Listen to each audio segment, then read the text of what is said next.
Maverick News presents The Rick Walker Show. Defrag your mind.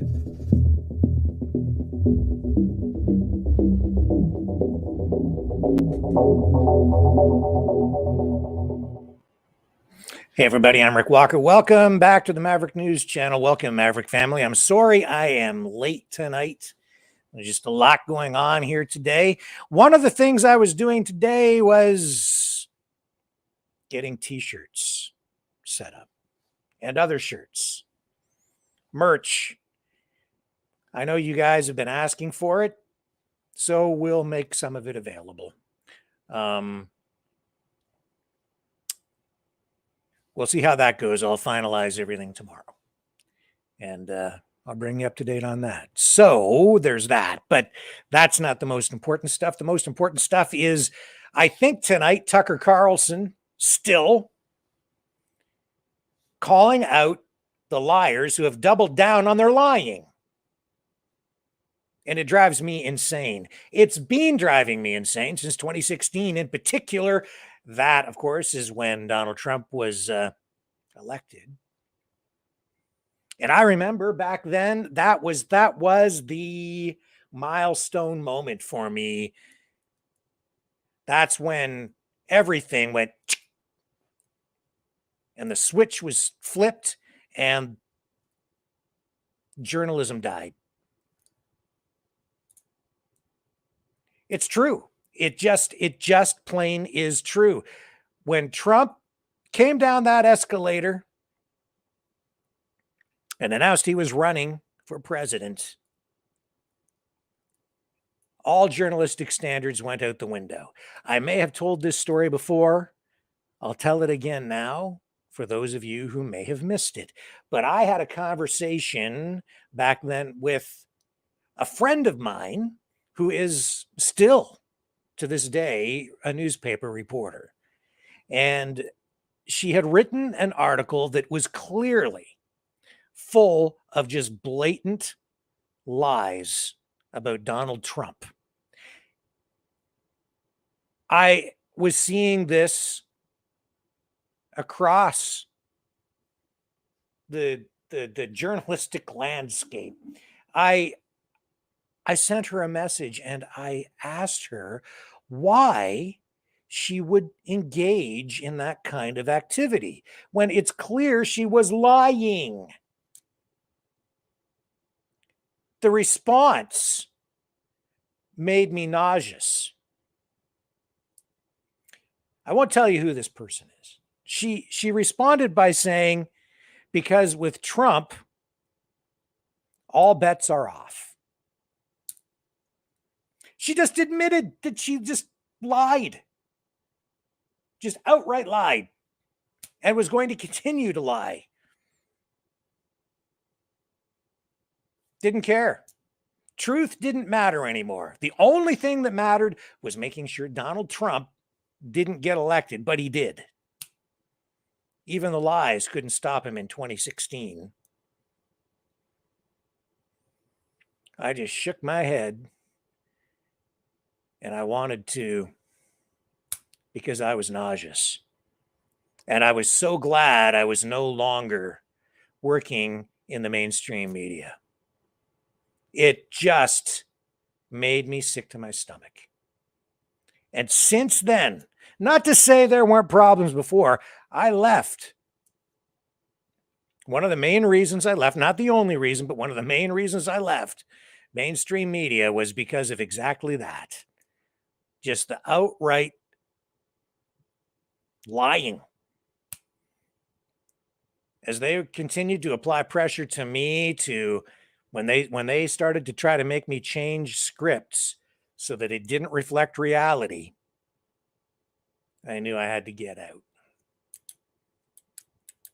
But it just got worse over time. It has been getting worse since 2016.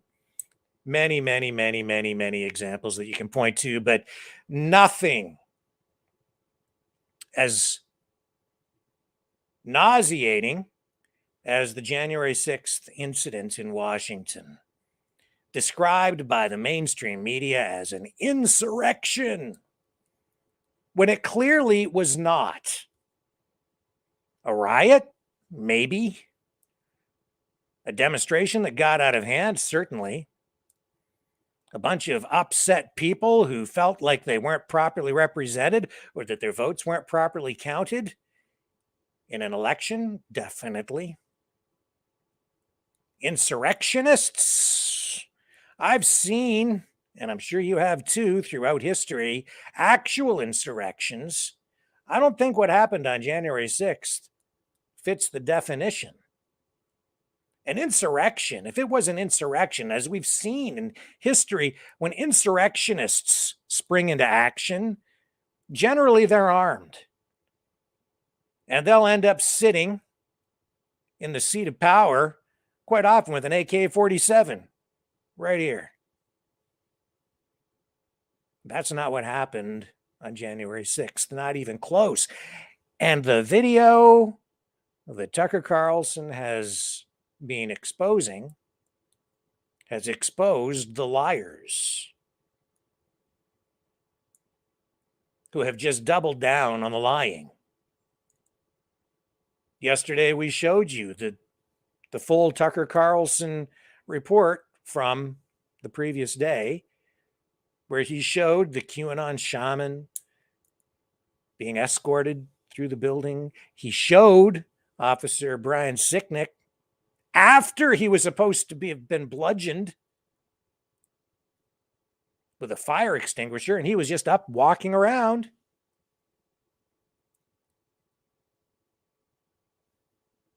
Clearly not injured. And we know that he was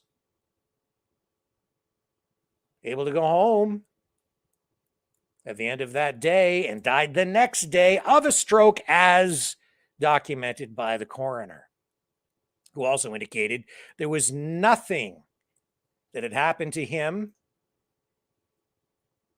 that indicated any kind of physical injury that would have contributed to his death. He died the next day of a stroke. They said other officers died as well. Yeah, of suicide. Later, not that day. Just straight up lies. But these days, truth seems to be a construct. And that drives me crazy. I hate that. As a journalist, it's always about truth. It always has been. It always should be. That's where you start every time you tell a story. Is this true? That's where you always need to start.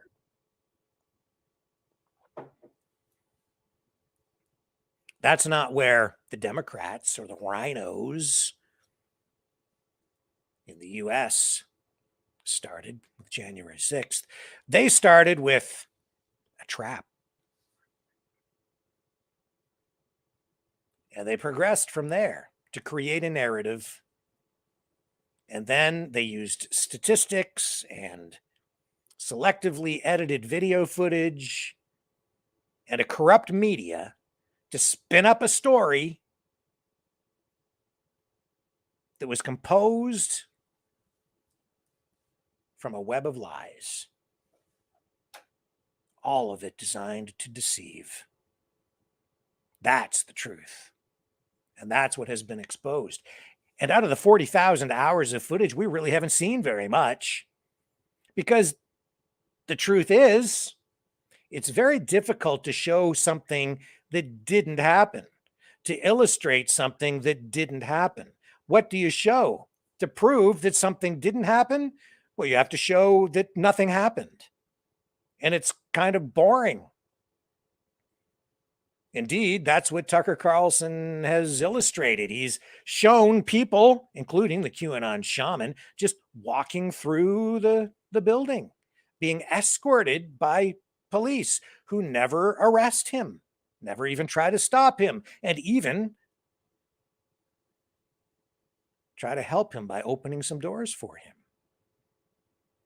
And then after, they say, oh, by the way, now that you've had your tour, Not really their words.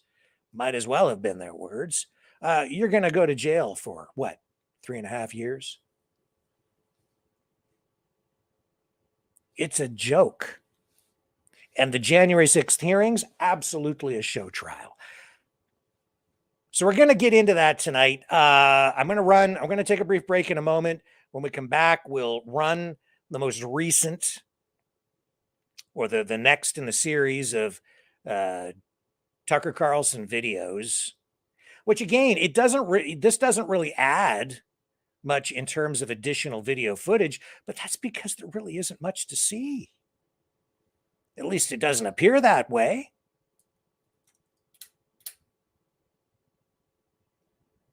And I think he gives us a pretty clear and accurate perspective of what happened on that day.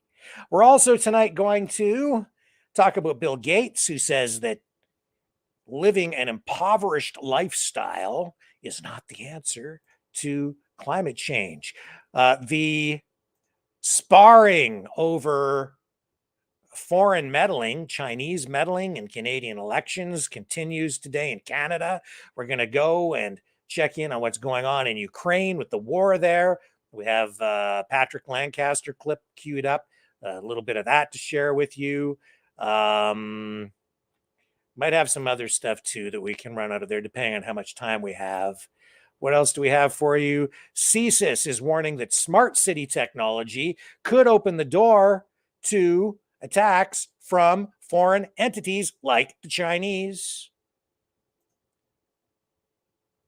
And we'll look at that smart city technology, smart street lighting, to give you a sense of what it's really all about. Because in my estimation, some of what you're being told is sensationalistic, but there are things that we should be concerned about where that technology is being used. So I'll try to lay out information so that you can get an informed perspective on what that is all about. Because again, I think truth is important because truth also provides perspective, proper perspective. And now more than ever, we absolutely need that. So stay with me. We'll take a brief break and then we'll get into that Tucker Carlson content when we come back.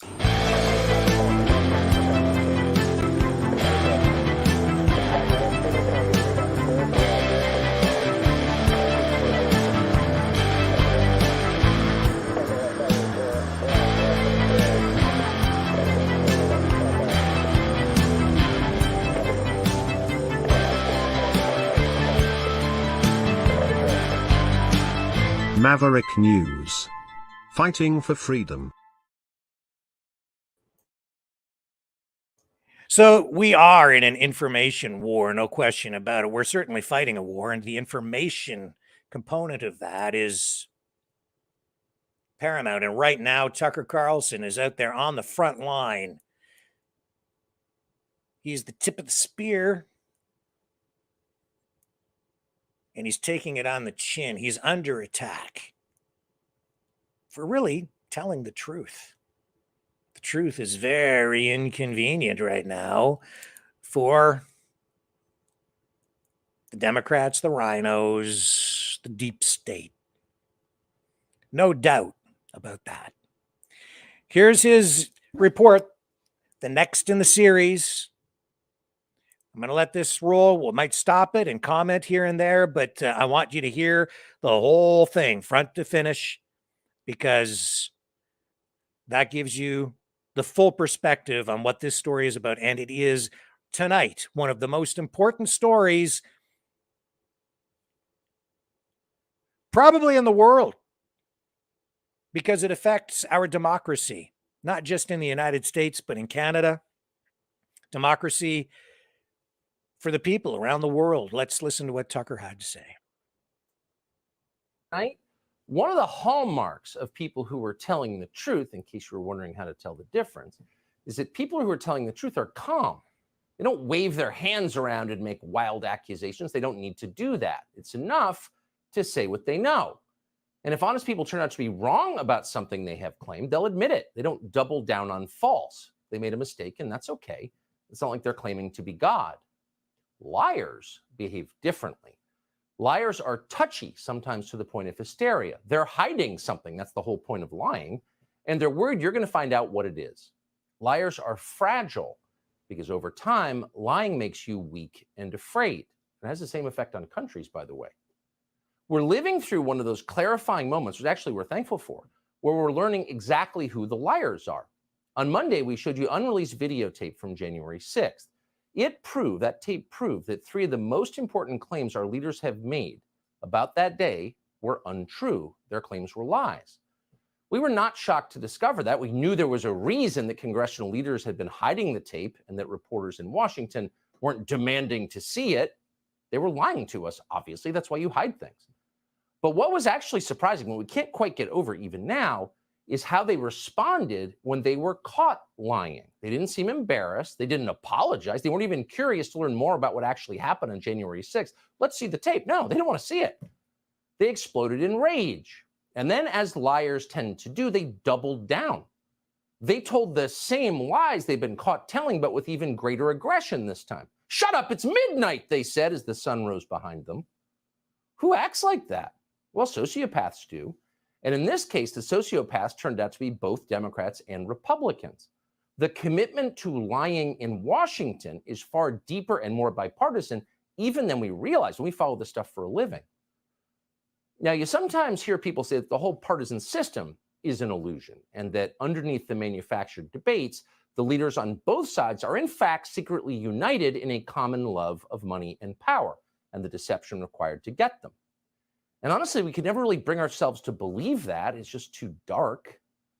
But now we do believe it because we have seen it. Consider the death of police officer Brian Sicknick. Now, we still don't know exactly how Officer Sicknick died. We're not certain that anyone does know. No one has explained it. But after reviewing the previously withheld video evidence, we can tell you with certainty that Officer Sicknick was not beaten to death by Trump voters at the Capitol. The tape shows very clearly Brian Sicknick walking through the building in apparent health after the media told us for 2 years that he had been murdered. So they were wrong about that. Okay, they got caught. Here's the interesting thing. They won't admit it. Liz Cheney's tweet is still on Twitter tonight. Officer Sicknick was killed defending our Capitol from the violent mob on January 6th. No correction. Anderson Cooper of CNN still has not apologized. Quote, Officer Brian Sicknick died after being hit in the head with a fire extinguisher during the fight, he told us. Those are lies. So why not just admit it and move on? But they won't. In fact, this week, the White House trotted out both the press secretary and Joe Biden's attorney general, the attorney general of the United States, to claim not just that Brian Sicknick was actually murdered by Republicans at the Capitol, but that other officers were murdered too. It's almost beyond belief. Watch this. The rage of bipartisan lawmakers, you heard them all yesterday. You guys reported on it, who have condemned this false depiction of the unprecedented violent attack on our Constitution and the rule of law, which cost police officers their lives. It was a violent attack on a fundamental tenet of American democracy, that power is peacefully transferred from one administration to another. Over 100 officers were assaulted on that day. 5 officers died. Attention, the United States.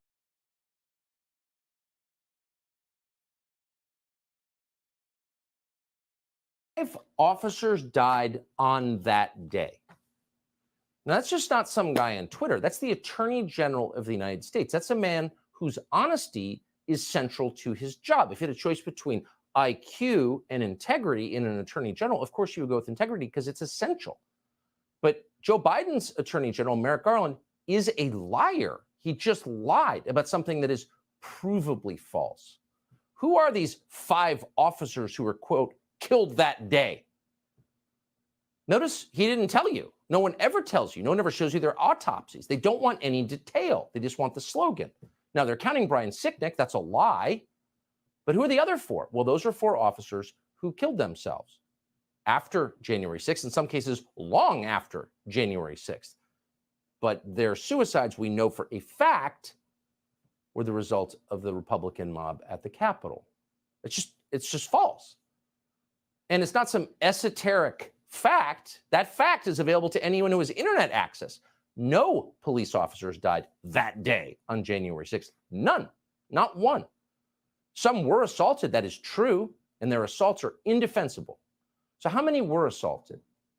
Well, Garland said over 100. The Government Accountability Office says the number is 114, and we're just going to roll with that. We don't know if it's true, but we'll take it at face value. And that is bad.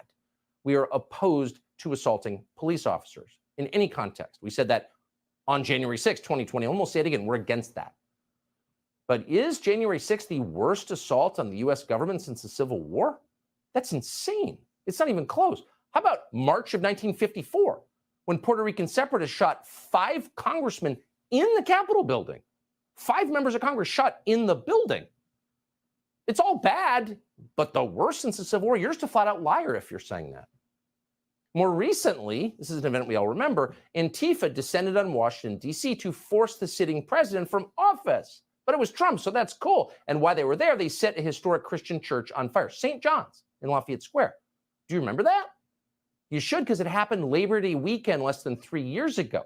And when it happened, the left-wing mayor of Washington, D.C. refused to allow her police department, the MPD, to assist Secret Service agents while they were under siege and getting beaten. No, she made her cops stand back and watch it happen. And they were very upset about it at the time. You may have forgotten that. Here's what it looked like.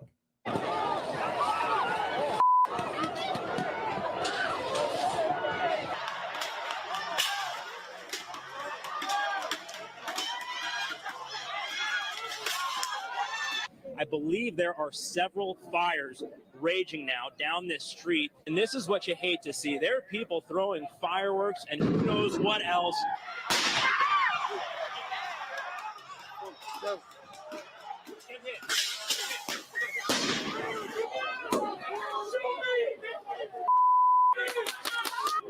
And that crane is just fully engulfed.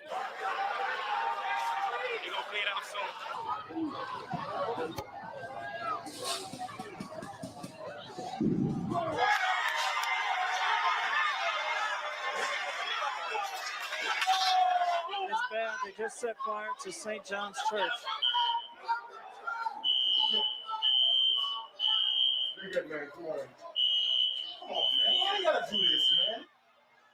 Is burning a church across from the White House. Those are the George Floyd riots. So what was the toll there? Now, we're not going to guess. We're going to go again right to the government. According to a recently released GAO report last month, during those attacks, the 2020 attack on the White House by left-wing mobs, who were quoting, Federal Protective Services, the Secret Service, and the Park Police reported that at least 180 officers were injured during the demonstrations, including concussions, lacerations, exposure to chemical gas, and severe burning. So while stipulating that all riots are bad, because precision matters, facts matter, the truth matters, here's the truth. More cops were injured by Kamala Harris's favorite mob, BLM, at the White House than were injured by Trump voters at the Capitol on January 6th. A lot more. So again, to be clear, both events are bad, but here's the key. We only remember one of them. Why? Because the people in charge of history are liars. Liars. And lying is bad. And on a national scale, it's deadly. It's corrosive of everything that is good in the country, including trust and your grasp on reality itself. And that's why they try to make you lie. Men can become women. Climate change is an existential threat, or whatever the lie is they're making you tell. They don't believe it. They know you don't believe it. But by forcing you to repeat it, they degrade and control you. They make you less of a person. They also hurt individuals. We told you Monday about Navy veteran Jacob Chansley. He was tried by the media, convicted of being a domestic terrorist, and sentenced to 4 years in prison. What exactly was Jacob Chansley's crime? Well, no one was ever very precise about that. Here's what the media told you it was. In his horned helmet, fur pelts, and face paint, Jacob Chansley became known as the QAnon shaman. But prosecutors called him the most prominent symbol of a violent insurrection. He's been in jail since January, and he's trying to get out, but prosecutors say he is still too dangerous to release. Make no mistake, Chansley is a stone-cold thug. He kept saying, I'm not violent, I'm peaceful, I'm a shaman. But then you put those images, what you were just talking about, you put those images together. And that isn't an image of, of peace. This is the new face of extremism. It's the new face of extremism. Jacob Chansley is the new face of extremism. He's a stone cold thug. Prosecutors say he is too dangerous to release. And most people believe that because why wouldn't they? They were told it and there was no evidence to the contrary. And now there is evidence to the contrary. We brought it to you Monday. The video that we reviewed at great length over 3 weeks showed with precision what Jacob Chansley actually did inside the Capitol. And here's what it looks like once again. Here's video of Chansley in the Senate chamber. Capitol police officers take him to multiple entrances and even try to open locked doors for him. We counted at least 9 officers who were within touching distance of unarmed Jacob Chansley. Not one of them even tried to slow him down. Chansley understood that Capitol Police were his allies. Video shows him giving thanks for them in a prayer on the floor of the Senate. Watch. Thank you, Heavenly Father, for giving the inspiration needed to these police officers to allow us in this building. Contrast the reality of what Jacob Chansley did in the Capitol building on January 6th, the indisputable facts recorded on video, some of which has never before been seen, with the depiction of Jacob Chansley that you've seen in the media for more than 2 years. He's a terrorist, they said. He should be killed. Shoot him. Shoot him. Like, you burst into the United States, if he was dressed like bin Laden, would you have shot him? Shoot him. Shoot him. It makes you wonder, who are the violent extremists here?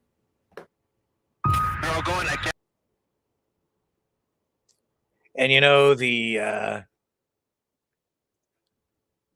the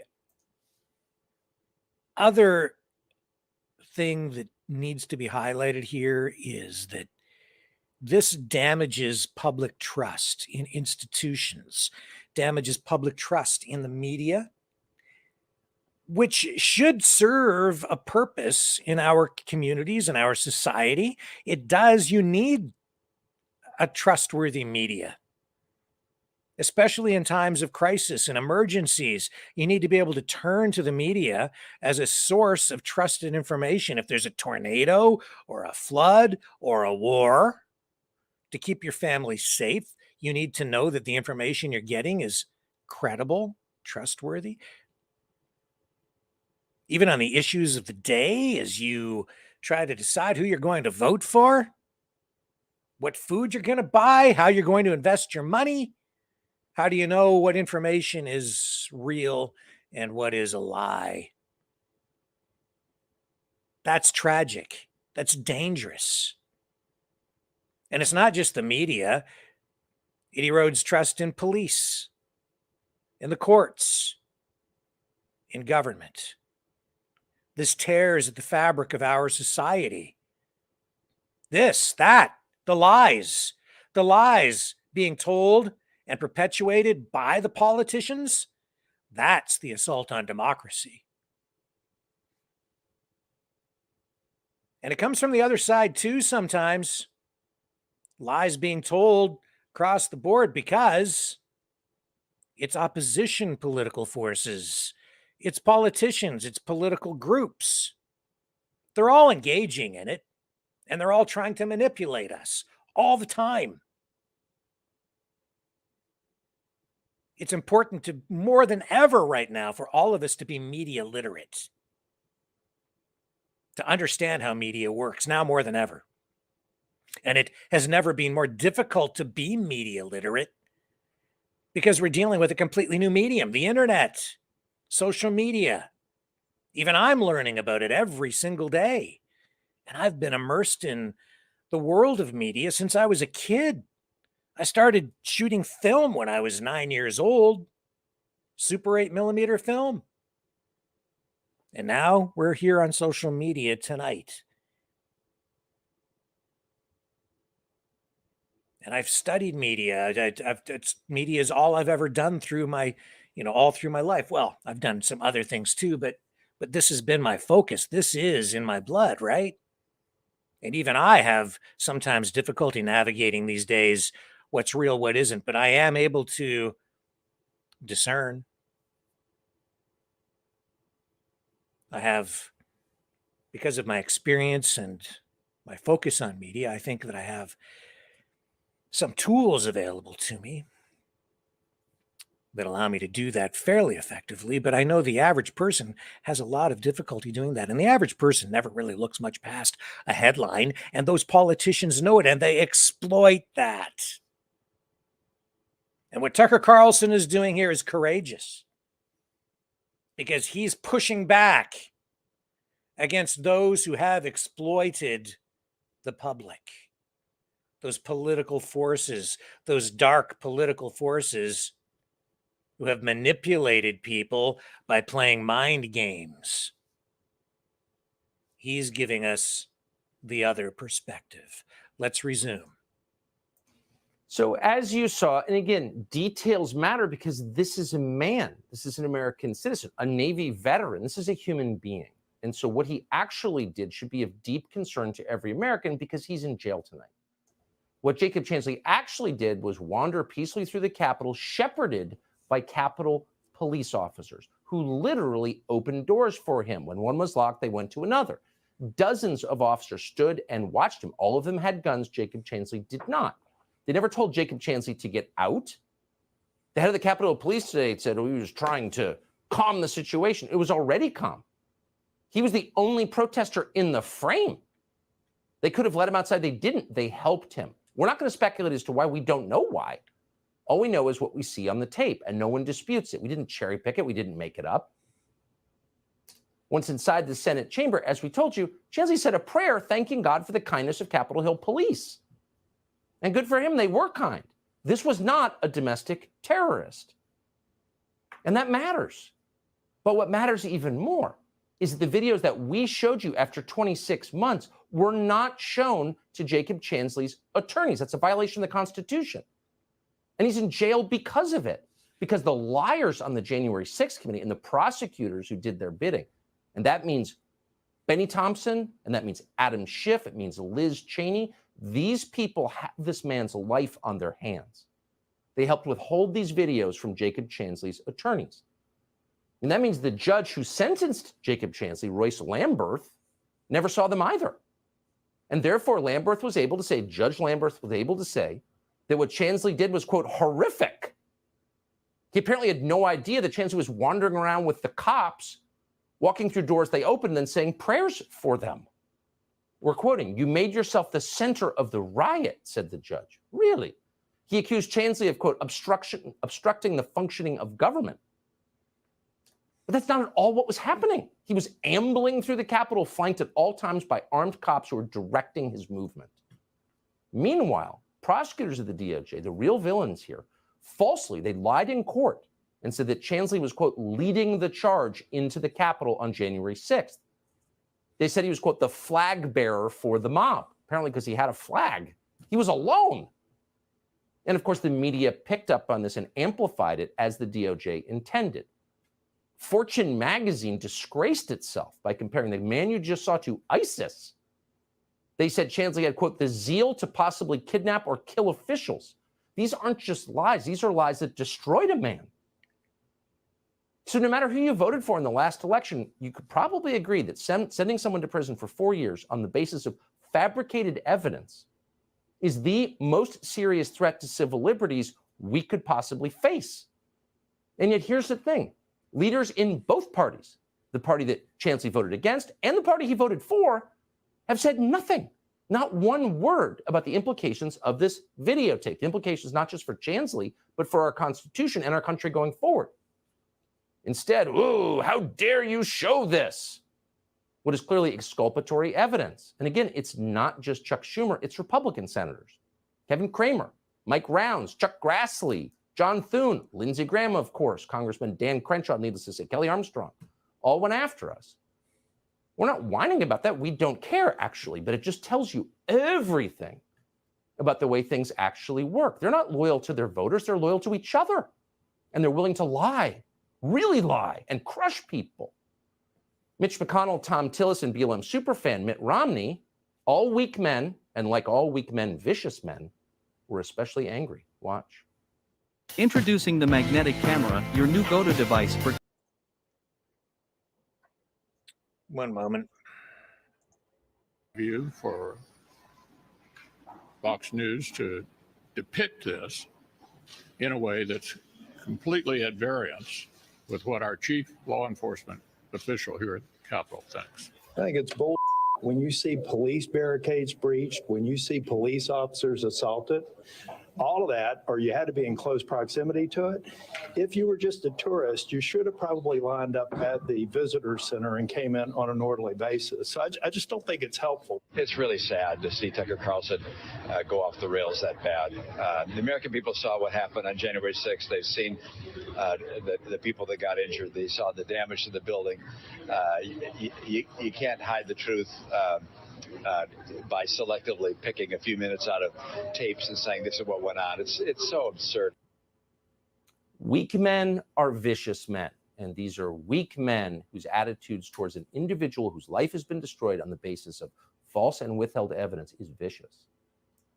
Oh, we cherry-picked. Really? What they're saying, ironically, what they're describing, ironically, is exactly what the January 6th committee and the prosecutors in these cases did for 2 years. They selectively picked small segments of tape to convince Americans that January 6th was something that it wasn't. It was awful. We would not defend that. We hate vandalism. We hate assault. Was it a violent insurrection? It was not. Was it a killing of 5 officers in the Capitol? It was not. Those are lies. And they buried tape that contradicted and revealed those lies. So all we did was play the tape that they had been hiding for 26 months and show that there were American citizens, Jacob Chansley specifically, and others whose civil liberties were annihilated. And you can make your own rational judgments about what that means. Do you want to live in a country where that's possible? They don't care. Neither party in Washington cares. In fact, the leader of the Senate Democrats, Chuck Schumer, just joined the leader of the Senate Republicans, Mitch McConnell, in calling for this show to be pulled off the air. Now, that's not an argument based on logic. It's based on hysteria and the shame you feel as a weak and terrified person when your lies are exposed. Here's Chuck Schumer claiming for the first time that, like Sandy Cortez, he himself nearly died on January 6th. Tucker Carlson ran a lengthy segment last night arguing the January 6th Capitol attack was not a violent insurrection, an attempt to rewrite history and erode the very foundation of our precious and sometimes fragile democracy. So yes, this morning I am furious. Millions of Americans are furious. I was here on January 6th. Many of you saw the footage as I ran for my life, coming within a few feet of these criminals. Yeah. So we invited Schumer on, McConnell. Anybody is always welcome to come on our show. If we got something wrong, tell us how. If you think we altered the tape in some way, tell us how. But they won't. Nor will they answer the most basic question, which is why should a demonstrably nonviolent man who literally said a prayer of thanksgiving for police officers on the Senate floor, how is that man ISIS? How is he a domestic terrorist? How is he a threat to the Republic? Why is he in jail for 4 years? Shut up! Pull that show off the air! They won't answer any questions. But we have a question, which is how in a free country guided by the Constitution were these people allowed to withhold evidence from Jacob Chansley's lawyer? How could that happen? Precisely. And that is why you cannot have a free society without truth. Because lies spin a web of imprisonment, oppression. If you're living a lie, you are not free. This is why tonight the Tucker Carlson story remains, for me, the most important story, the lead story in the nation, if not the world. Because the United States is supposed to be a beacon of hope for the rest of the world. The leader in democracy, the U.S. is supposed to show the rest of the world how it's done. And what these politicians, these power-hungry, desperate politicians have done is they've unleashed an assault on democracy through their lies. Lies that were obvious from the beginning. It was obvious to me, and I think to many others, maybe to all of you, that the whole thing was a web of lies. You could see it in the live coverage of that day. You could hear it in the words from the politicians. It's just lies. This was not an insurrection. This was not an armed, organized militia or military operation storming the building, AK-47s at the ready, overthrowing a government. This was trespassing, vandalism, mischief, some assaults. It was not an organized insurrection. Politically motivated? Sort of. It was a political rally that took a wrong turn. And some people got sucked in. Entrapped? Perhaps. Probably. Yeah. Come on in here. Let me open this door for you. Oh, by the way, on your way out, check in with my friend over there, Officer Jones. He's going to slap the cuffs on you, and you get to go to jail for 4 years. Because you did pass go. But there will be no $200. Just 4 years in prison, my friend. And they have destroyed people's lives with lies. And the punishment that they've been dishing out has not been fitting the crimes. Dangerous times. Let us all pray for America tonight. Fighting the Great Reset by leading the Great Resistance.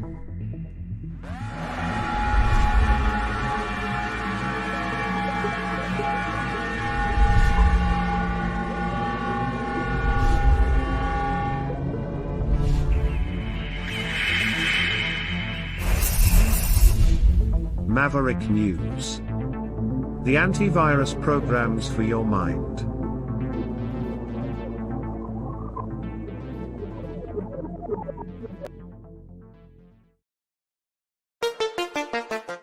The New World Order. Government overreach. The Great Reset. Mainstream media lies. Now more than ever, independent voices are needed. Donate now at freedomreporters.com. That's freedomreporters.com. Maverick News.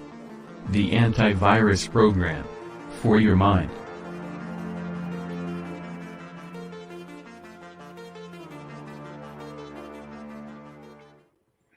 Journalist Matt Taibbi, also concerned about censorship and truth, testified today at the subcommittee into the weaponization of the federal government and the Twitter files.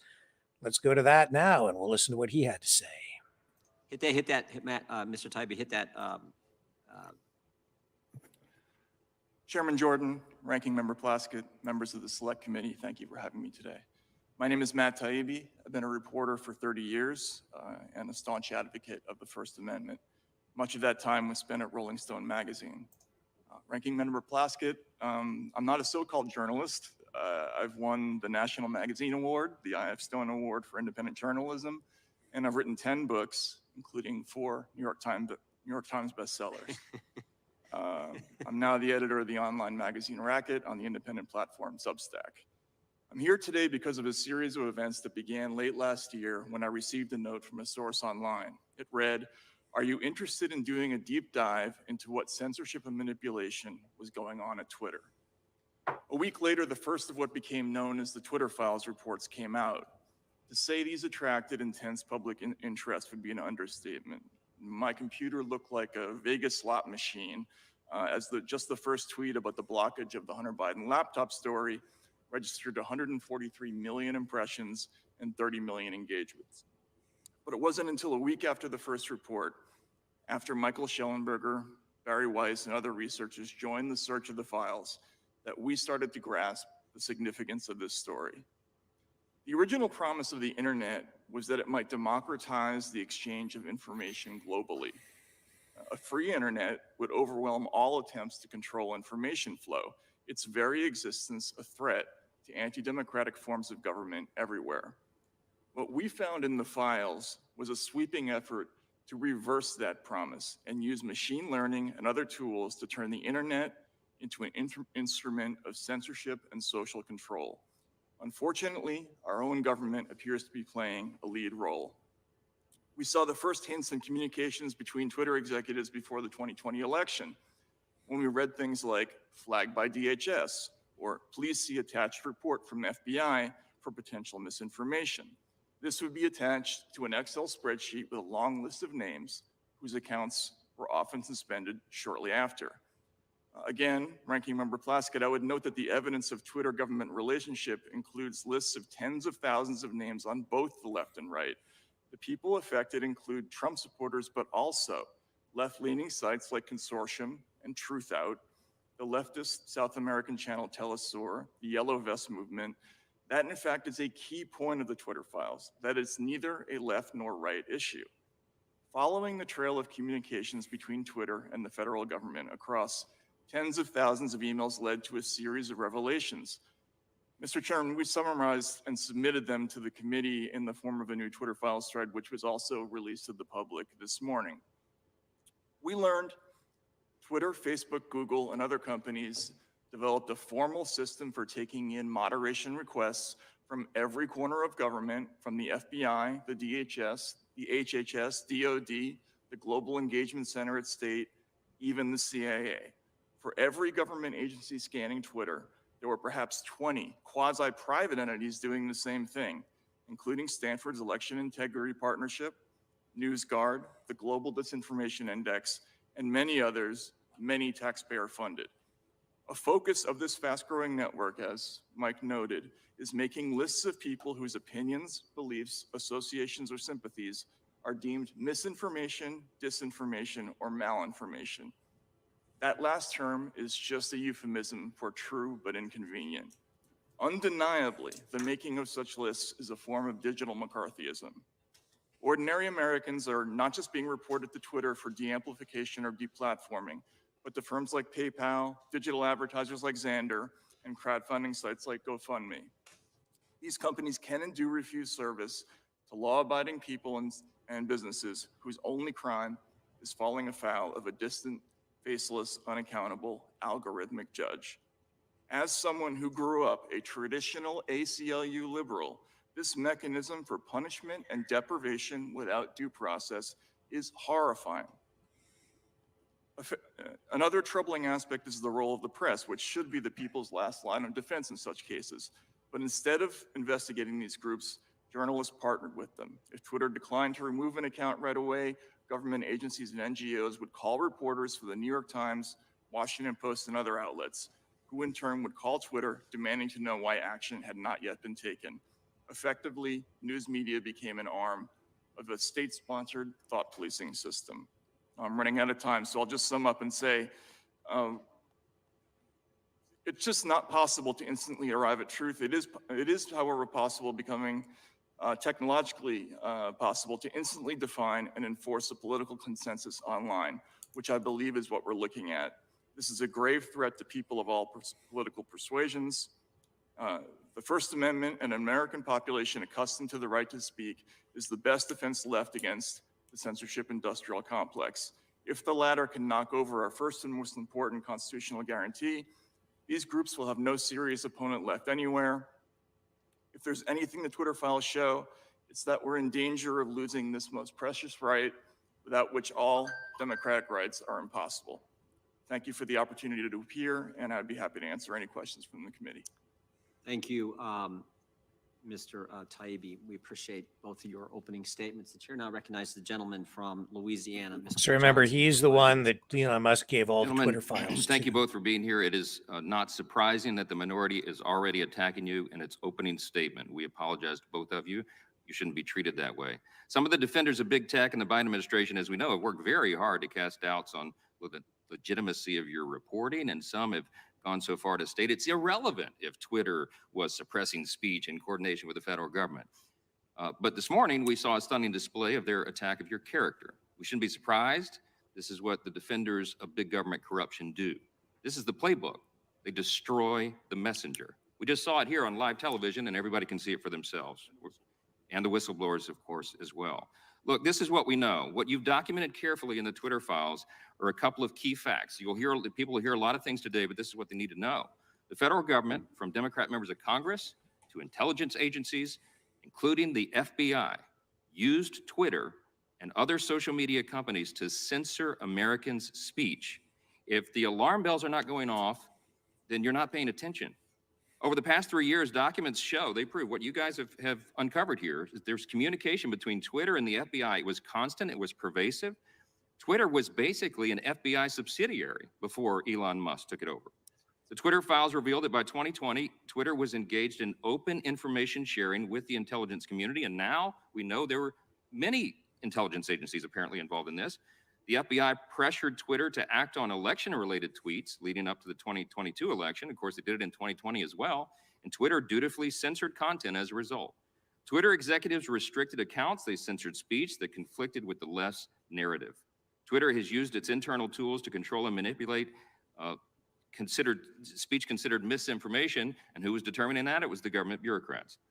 Documents show that Twitter used visibility filtering to restrict certain accounts and posts and removed people from the platform altogether. The Twitter files should be a matter of bipartisan concern for every member of Congress and every American citizen, because it is a bedrock principle of our constitutional system that the government does not get to decide what speech is acceptable or true. Under the First Amendment, Americans have a right to speak freely, regardless of whether their speech upsets the preferred narrative. In fact, that's when it needs the most vigorous protection. Everybody on the left used to believe in that, or at least they purported to. Government and media fact checkers frequently get things wrong. The American people can't and shouldn't rely on so-called experts to be the arbiters of truth, disinformation boards and the like. It doesn't matter what political party you're in, government should not suppress important debates and public discourse. Gentlemen, let me start with Mr. Taibbi.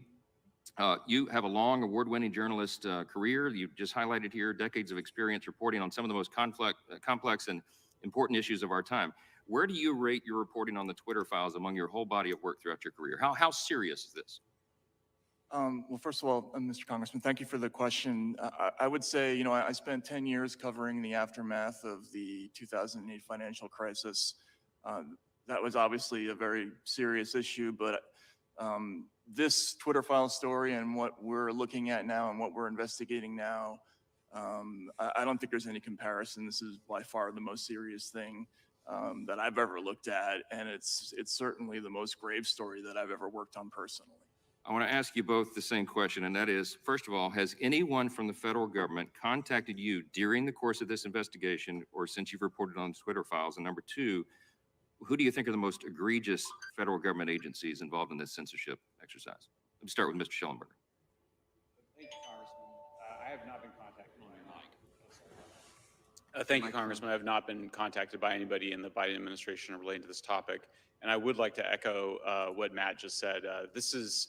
I've never worked on an issue where so frequently while doing it, I just had chills go up my spine because of what I was seeing happening. I never thought in my own country that freedom of speech would be threatened in this way. And it's just frightening when you get into it.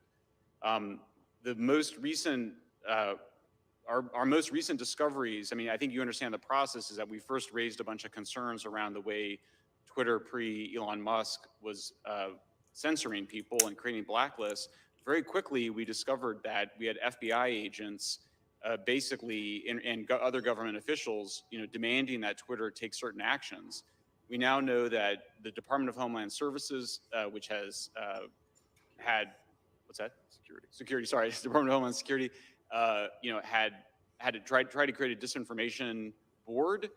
That went away after public backlash, but we now realize that they have this other enterprise, and they've been building out basically mechanisms to proliferate a censorship industrial complex around the country to censor on a whole range of issues. And so you've seen this censorship industry go from, well, we're just fighting ISIS, to, well, we're just fighting Russian disinformation bots, to, well, now we need to fight domestic misinformation, which is just saying we need to fight against people who are saying things we disagree with online. That's all that means.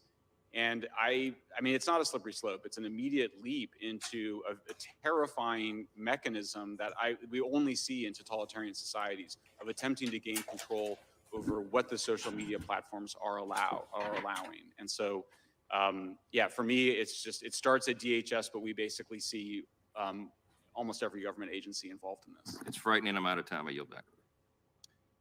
Gentleman from Massachusetts, Mr. Lynch is recognized. Thank you, Mr. Chairman. I do need to correct the record. So there's been the suggestion here that the FBI and other government agencies pressured employees at Twitter to validate these theories of foreign influence. When we had Mr. Roth, who was Yoel Roth, who's the former global head of trust and safety at Twitter, so we asked Twitter if there was pressure applied, and Mr. Roth said, no, I would not agree with that. The FBI, this is his quote, the FBI was quite careful and quite consistent to request review of the accounts, but not to cross the line into advocating for Twitter to take any particular action. So that's what Twitter said about the actions of the FBI vis-a-vis Twitter. Mr. Taibbi,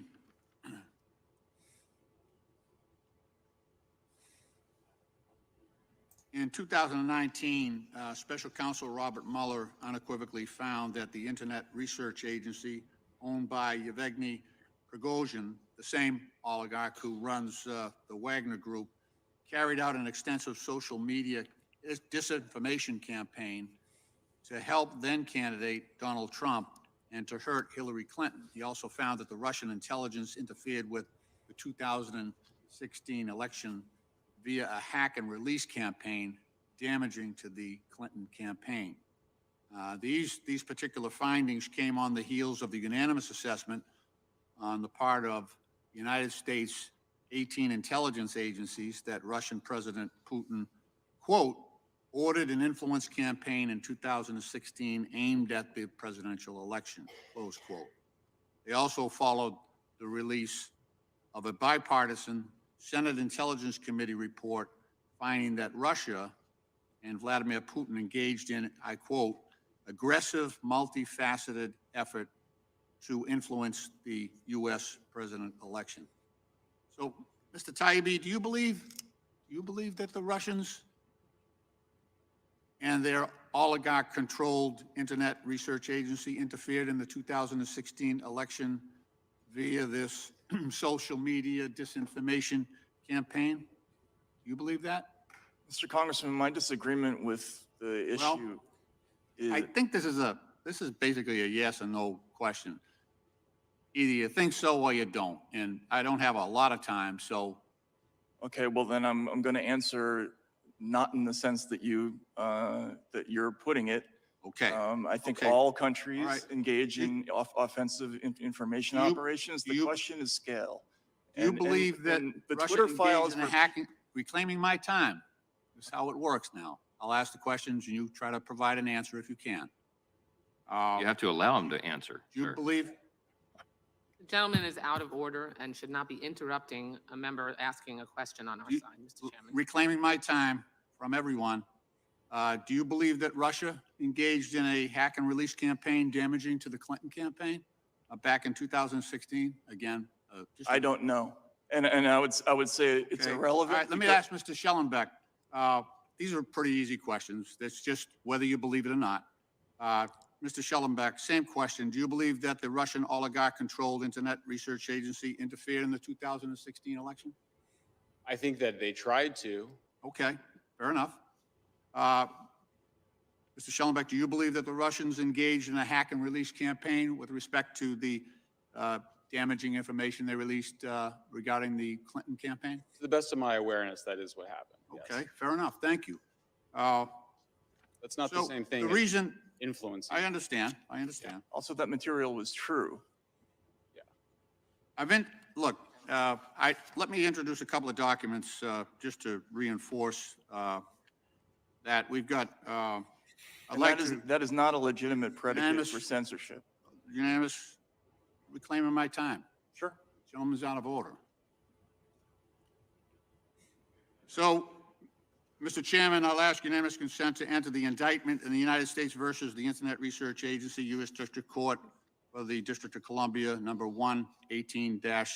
And also ask to enter into the record the executive summary to volume 1 of the Mueller report, which states in March 2016, the GRU began hacking, this is the Russian agency, began hacking the email accounts of the Clinton campaign, volunteers and employees, including campaign chairman John Podesta.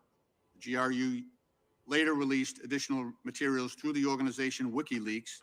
The presidential campaign of Donald Trump showed interest in WikiLeaks releases of the documents and welcomed their potential damage to candidate Clinton. So I've introduced these documents. Without objection. Thank you, Mr. Chairman. I've introduced these documents because it's clear to me that Russia's use of social media to interfere in the 2016 election created abundant reason Okay, I think for social media platforms to be concerned. Gentleman's time has expired. Without objection, these documents are entered into the record. We now recognize the gentleman from California, Mr. Issa, for 5 minutes. Thank you, Mr. Chairman. I'd like to continue along, in a sense, the line we've been on just now. Mr. Taibbi, Mr. Schellenberger, I'll ask both of you. Is it fair to say Russia is a bad actor who is trying to do everything they can to undermine confidence in the United States government and in our form of democracy? I think that's a fair statement. Yes. Okay. Are you familiar with the organization in Europe, the Global Engagement Center? Yes. Well, it's an American. State Department, I'm sorry. But are you familiar with the Global Engagement Center's use of European and other sources to in fact, determine where Twitter files should or shouldn't be, if you will, taken down thousands of names and Twitter files, correct? I'm not sure that Global Engagement Center is taking down Twitter files. I actually wasn't aware of that. I'm sorry. Well, Twitter and the FBI have used this organization and their funding. Well, let me go on to another stay on the path I was on. You commented that the scale mattered. Okay, would you elaborate on scale mattering in the attempt to undermine free speech? Absolutely. If I could take this. So a great example of this is a report that the Global Engagement Center sent to Twitter and to members of the media and other platforms about what they called the pillars of Russian disinformation. Now, part of this report is what you would call, I think you would call traditional, hardcore intelligence gathering, where they made a reasoned, evidence-based case that certain sites were linked to Russian influence or linked to the Russian government. In addition to that, however, they also said that sites that, quote, generate their own momentum and have opinions that are in line with those accounts are part of a propaganda ecosystem. Now, this is just another word for guilt by association.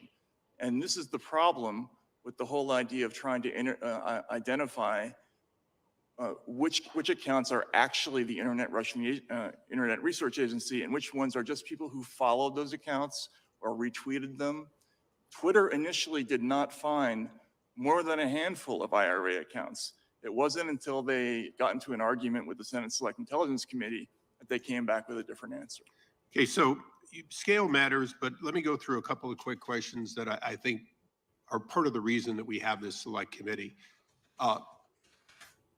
This country has political parties and people from what one might call the extreme left and extreme right. And even Congress has people that might be considered outside the main street of Republican and Democratic thinking. Those people speak regularly, and they have since our founding. Is that correct? Yes. And the ACLU and journalists almost always support their right to say what they believe, even if you disagree. Absolutely. And our Constitution says we will make no law to restrain exactly that kind of free speech. Yes. And that includes people who promote the idea that we should redistribute all wealth in a communist type way. As a matter of fact, we still have a communist party in the United States. Isn't that correct? It is. Okay, so the limit of free speech historically has been incitement to violence or anarchy, the actual overthrow of a government. Anything other than that is historically covered by the First Amendment. Yes. So when we look at the very nature of the State Department funding to affect domestic U.S. speech, was that speech outside the legal bounds? Did it call for insurrection or other criminal activities that would destroy our government? No, I mean, we did not. I mean, we're not saying that that didn't happen, but we're describing people having political arguments online. Right. So let me just, because my time's limited like everyone's. So it's suffice to say that every bit of the speech, or virtually every bit of the speech, whether foreign or domestic online, fell within the normal protections of the First Amendment, and the very act of federal dollars being used to stifle that speech is, in fact, historically what we would consider an indictment against the First Amendment protections. Correct. That is why we have this subcommittee. That is why we are here today. Thank you. I thank the gentleman, and a great point. I now recognize the gentlelady from Florida for 5 minutes. Thank you, Mr. Chairman. Mr. Taibbi, I want to ask about journalistic ethics and information sources. The Society of Professional Journalists Code of Ethics asserts that journalists should avoid political activities that can compromise integrity or credibility. Being a Republican witness today certainly casts a cloud over your objectivity. But a deeper concern that I have relates to the ethics of how journalists receive and present certain information. Journalists should avoid accepting spoon-fed, cherry-picked information if it's likely to be slanted, incomplete, or designed to reach a foregone, easily disputed, or invalid conclusion. Would you agree with that? I think it depends. Really? You wouldn't agree that a journalist should avoid spoon-fed, cherry-picked information if it's likely to be slanted, incomplete, or designed to reach a foregone, easily disputed, or invalid conclusion?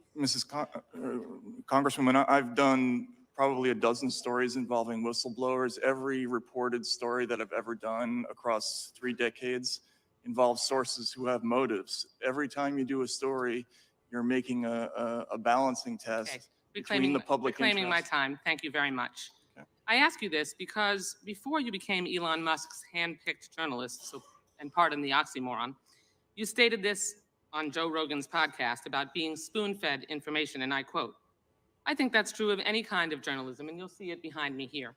"I think that's true of any kind of journalism. Once you start getting handed things, then you've lost. They have you at that point, and you got to get out of that habit. You just can't cross that line." Do you still believe what you told Mr. Rogan? Yes or no? Yes or no? Yes. Good. Now, you crossed that line with the Twitter files. No. Elon Musk, it's my time. Please do not interrupt me. Elon Musk spoon-fed you his cherry-picked information, which you must have suspected promotes a slanted viewpoint, or at the very least generates another right-wing conspiracy theory. You violated your own standard, and you appear to have benefited from it. Before the release of the emails in August of last year, you had 661,000 Twitter followers. After the Twitter files, your followers doubled, and now it's 3 times what it was last August. I imagine your Substack readership, which is a subscription, increased significantly because of the work that you did for Elon Musk. Now, I'm not asking you to put a dollar figure on it, but it's quite obvious that you've profited from the Twitter files. You hit the jackpot on that Vegas slot machine to which you referred. That's true, isn't it? I've also reinvested. You've made some, no. Is it true that you have profited since you were the recipient of the Twitter files? You've made money. Yes or no? I think it's probably a wash, honestly. Nope, you have made money that you did not have before, correct? But I've also spent money that I didn't have Okay. before. I just hired a whole group of people to Patently investigate. obvious answer, reclaiming my time. Attention is a powerful drug. Eyeballs, money, prominence, attention, all of it points to problems with accuracy and credibility. And the larger point, which is social media companies are not biased against conservatives. And if anything, they ignored their own policies by allowing Trump and other MAGA extremists to post incessant lies, endangering public safety and even our democracy. Hypocrisy is the hangover of an addiction to attention. Now, I want to point out another alleged finding from the Twitter files. Mr. Schellenberger, you've referenced several times this $3.4 million that the FBI paid to Twitter in 2020 that was referenced in General Counsel Jim Baker's email. I first want to confirm that nowhere in the email does Baker say that the money was paid to censor information, take down posts, suspend accounts, or do anything relating to content moderation. She's kind of vicious. It is. Thank you. But honest reporting would have explained that the $3.4 million was paid to release information, not censor it. Not very One nice. of my colleagues on this panel repeated your distortions and told Americans this reimbursement was used to, quote, censor certain stories. That's a flat out lie. Mr. Schellenberger, are you aware of Section 2706 under the Stored Communications Act? It says when social media companies comply with subpoenas, warrants, or court orders, it costs them money, so they get reimbursed. The FBI makes these requests and reimbursements to discover evidence and run relevant to a criminal investigation. Let me repeat that. The FBI makes these requests to help catch the bad guys. That helps keep child predators off social media sites. It helps keep violent criminals off our streets. I support the FBI and our law enforcement agencies. It would be nice if our Republican colleagues did the same and not fabricate explanations for payments that are defined for clear purposes in federal law. My time is just about wrapped up. May I respond? The truth is that social media companies are unregulated monoliths. They pose danger to individuals. They allow posts that bring harm, and that's the bottom line. That the other side will not tell you. I yield back the balance of my time. Gentleman had no time to yield back, but I will let the gentleman, Mr. Schellenberger, respond. And I would also point out that I did not say what the Mr. FBI Chairman, paid Twitter for. All I said was they paid Twitter $3.4 million. Mr. Chairman, point of order. I didn't ask Mr. Schellenberger a question. Yeah, but My the witness wants to respond, and the witness have been invited to our guests, and frankly, they've been attacked by the federal Well, please do government. that. I'm going to let Mr. Schellenberger answer that before recognizing Mr. Bishop. So are you going to do that as we move down the line of questioners? The gentleman has not been recognized. You had your 5 minutes, and frankly, I think that's at the discretion of the chair. Mr. Schellenberger, you can respond briefly. I'll be brief, which is that my understanding from those files is that Twitter had decided not to take that money until recently. So if you read that email, what Stasha, I believe, the person that sent it, is saying is that they started taking money after previously not taking it. And I believe that the reason that they had not taken it earlier was because they did not want that financial conflict clouding their relationship. Mr. Chairman, the money is payment under federal law so that they can The gentleman recoup from North costs Carolina, Mr. Bishop, is for recognized for 5 material minutes. that they've been asked I thank the for. That's gentleman. bottom line. Mr. Taibbi, would you care to, I'm down here on this end, sir. Would you care to respond to the attack on your ethics? You weren't given really an opportunity to answer. And if you'd be brief, I've got a bunch of stuff I want to ask you as well. Sure, just quickly, that moment on the Joe Rogan show, I was actually recounting a section from Seymour Hersh's book Reporter, where he described a scene where the CIA gave him a story, and he was very uncomfortable. He said that I, who had always gotten the secrets, was being handed the secrets. Look, again, I've done lots of whistleblower stories. There's always a balancing test that you make when you're given material, and you're always balancing newsworthiness versus the motives of your sources. In this case, the newsworthiness clearly outweighed any other considerations, and I think everybody else who worked on the project agreed. Doesn't it seem like any reporter who breaks a blockbuster story is going to get attention, and there may be even financial consequences that follow? It seems like as surely as the night follows the day, that's the case, right? That is true, although I would like to clear up some things that have been misrepresented. Not one of us has actually been paid to do any of this work. We've all, traveled on our own. We've hired our personnel on our own, and I've just hired a pretty large team to investigate this issue. Yeah. Out of my own pocket. The fact that the attempt comes from the dais across the aisle to smear you, frankly, I think liberals, if I understand that, in your background, you're both good liberals, and you come in the Democrats' hostility to what you've undertaken is astonishing to behold, but it's part of the picture we're seeing. In Twitter Files number 15, Mr. Taibbi, you exposed Hamilton 68, a website associated with the German Marshall Fund that purported in a dashboard to identify Russian bot networks and became ubiquitously cited by media to identify media stories or narratives that supposedly flowed from Russia. From Russia!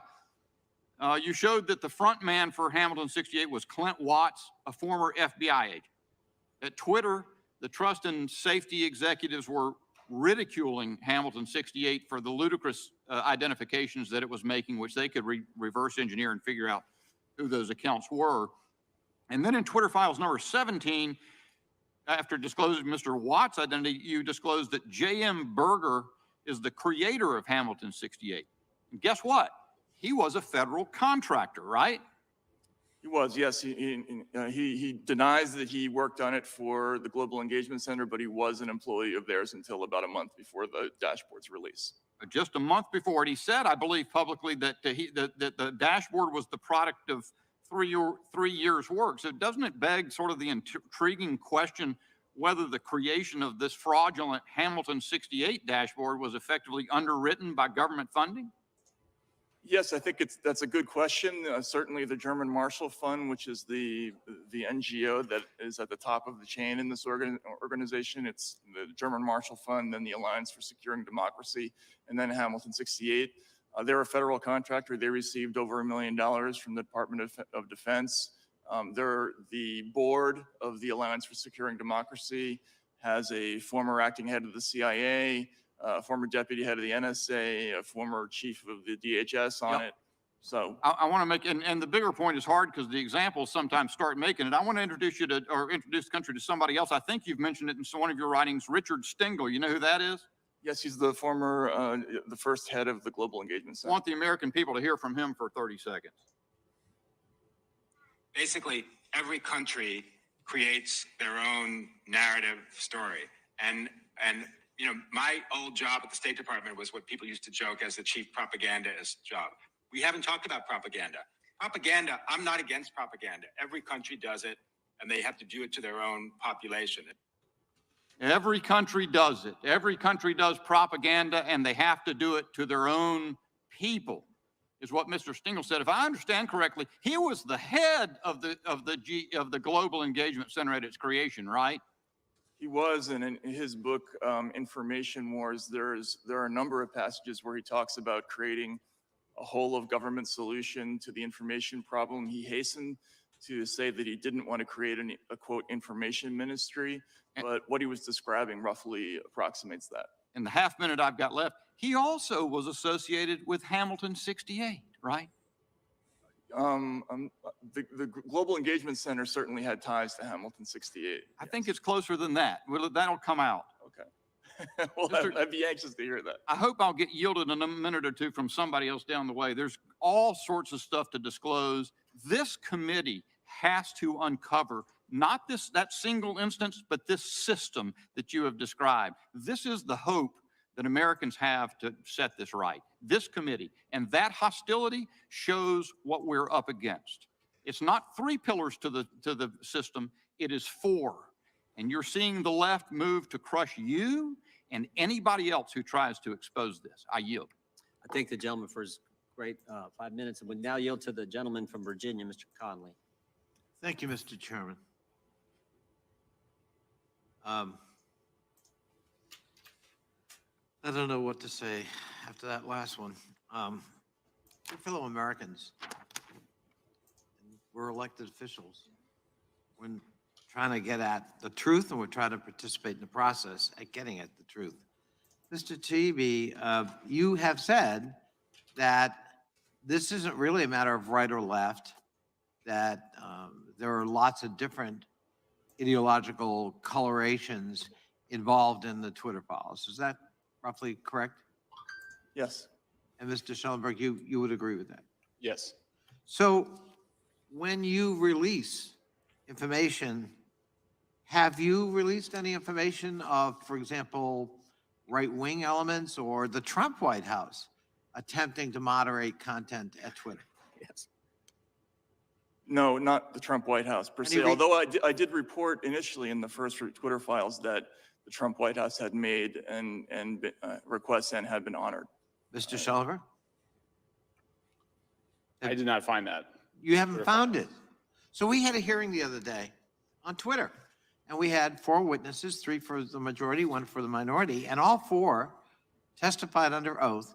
They had never received a request for content moderation or takedown by the Biden White House, but they did from Donald Trump's White House. And specifically, the case brought up was an exchange between Donald Trump, then President of the United States, and Chrissy Teigen, where he had called her something and she called him something back. I won't repeat it. And this was under oath confirmed. Yeah, that happened. And that the White House shortly thereafter, after Teigen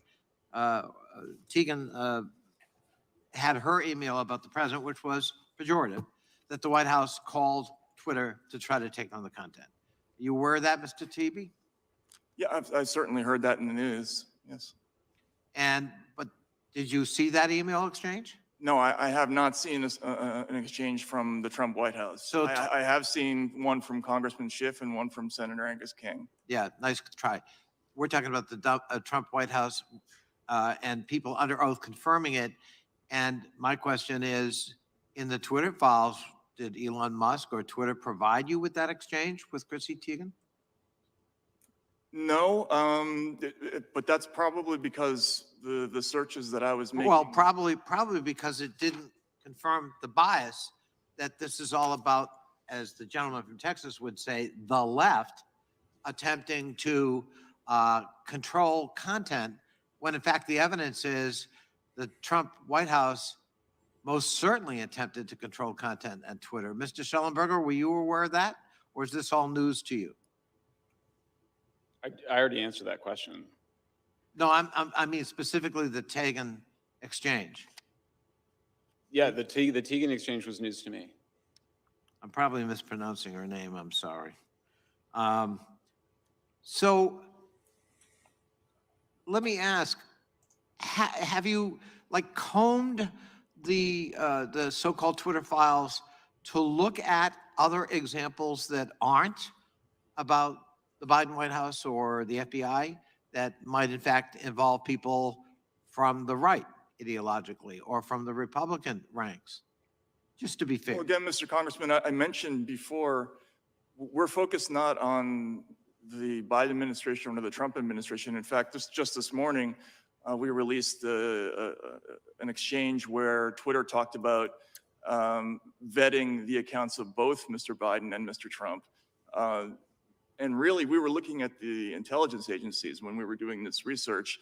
And as I mentioned before, their conclusions targeted people on both the left and the right globally, again, including the Yellow Vest movement in France, the pro-Maduro accounts in South America, and leftist news organizations in America like Truth Out and Consortium. Some of those people are my friends, actually. And we found those in intelligence lists that were passed on to Twitter, just as we found lists that included ordinary Trump supporters. Thank you. Reclaiming my time, I appreciate that, because in some ways what you just said undermines the premise of this select committee, which is that the federal government has been organized to weaponize against conservative voices. And of course, what you've just indicated in your testimony is, well, actually, that's not the evidence you found. No, I think this committee, my understanding is that they're concerned about the weaponization of the government against free speech, which is certainly what we're finding. Thank you. My time has expired, but I appreciate your understanding of our committee. I have a different understanding.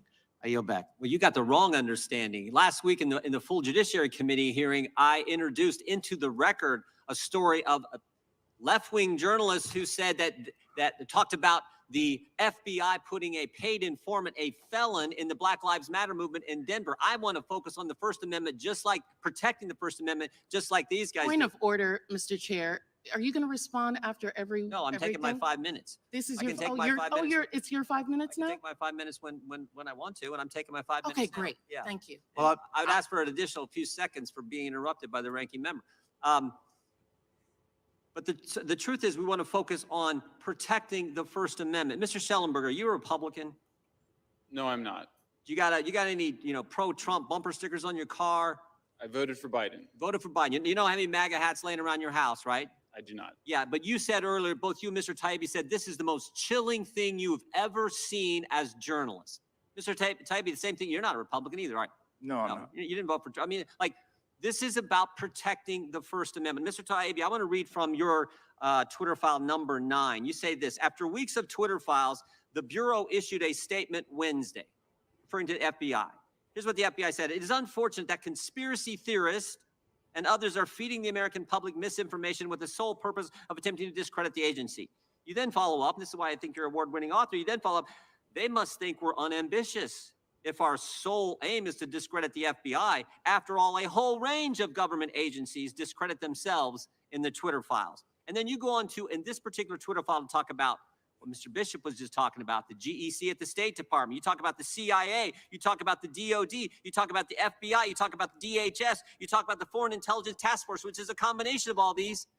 But there was one agency you didn't mention because you didn't know at the time. One agency, you got almost the whole alphabet, but you didn't mention one agency, the FTC.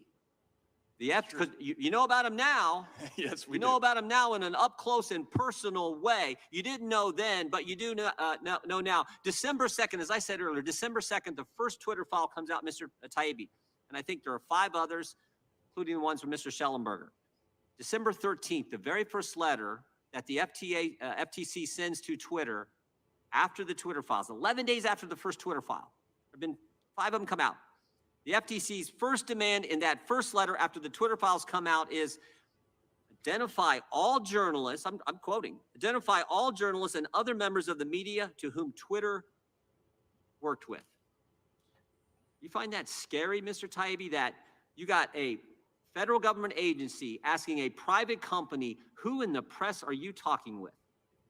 Yeah, I do find it scary. I think it's none of the government's business which journalists a private company talks to and why.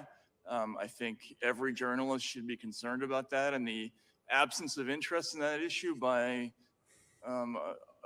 my fellow colleagues in the mainstream media is an indication of how low the business has sunk.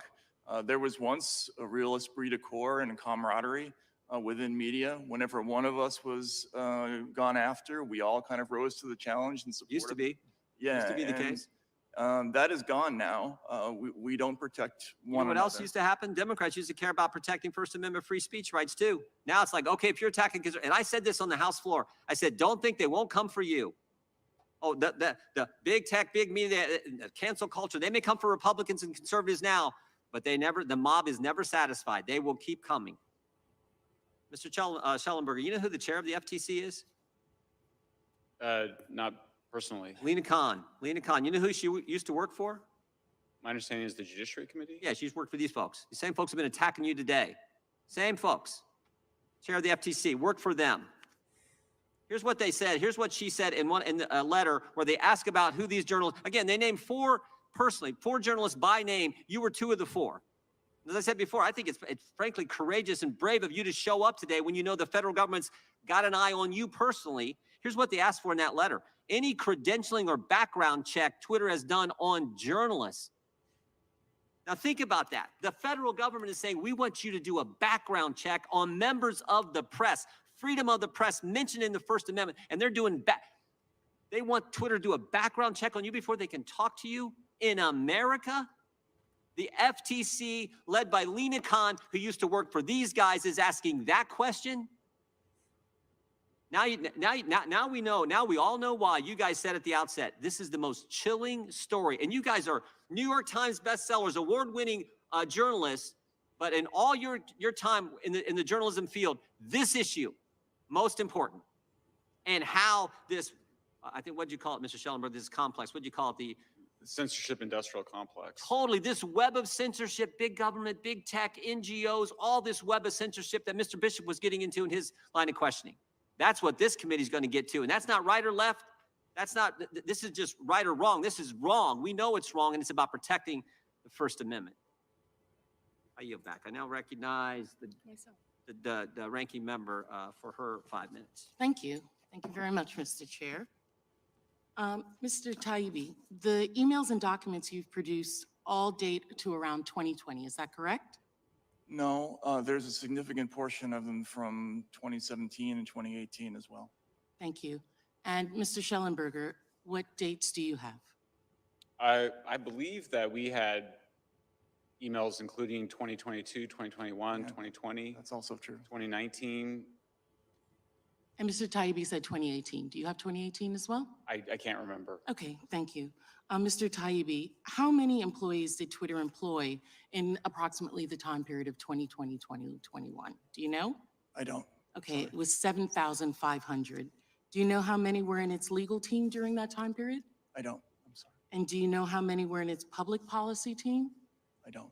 Mr. Schellenberger, do you know how many were employed in content moderation during that time? I do not know. Okay. So we're looking at thousands of employees overall and hundreds in offices were the focus of emails and documents you released. I will ask you, Mr. Schellenberger, how many emails did Mr. Musk give you access to? I mean, we went through thousands of emails. Did he give you access to all of the emails for the time period in which? Yeah, I never had a single request denied. And not only that, but the amount of files that we were given were so voluminous that there was no way that anybody could have gone through them beforehand. And we never found an instance where there was any evidence that anything had been taken out. Okay, so you would believe that you have probably millions of emails and documents, right? That's correct, would you say? I don't, millions. No, I think the number's sounds less than too that. high. Okay, 100,000? It's probably closer. Probably, yeah. Probably close to 100,000 that both of you are saying. Yet in the Twitter files, Mr. Taibbi, you've produced only 338 of those 100,000 emails. Is that correct? That's correct, yes. And then who gave you access to these emails? Who was the people at Twitter. individual that gave you permission to access the emails? Well, the attribution from my story is sources at Twitter, and that's what I'm going to refer to. Okay. Did Mr. Musk contact you, Mr. Taibbi? Again, the attribution from my story is sources at Twitter. Mr. Schellenberger, did Mr. Musk contact you? Actually, no. I was brought in by my friend Barry Weiss, and so this story, there's been a lot of misinformation. So Mr. Weiss or brought you in. disinformation about Mr. that. Taibbi, Ms. Weiss, thank you. Mr. Taibbi, have you had conversations with Elon Musk? I have. Okay. Mr. Taibbi, did Mr. Musk place any conditions on the use of the Would the gentlelady yield for a second? as long as my time is not used. Are you trying to get journalists? No, I'm not expose trying to their get, no, sources? I'm not. Well, it I am sure sounds asking, like it. no, well, if you will let me finish.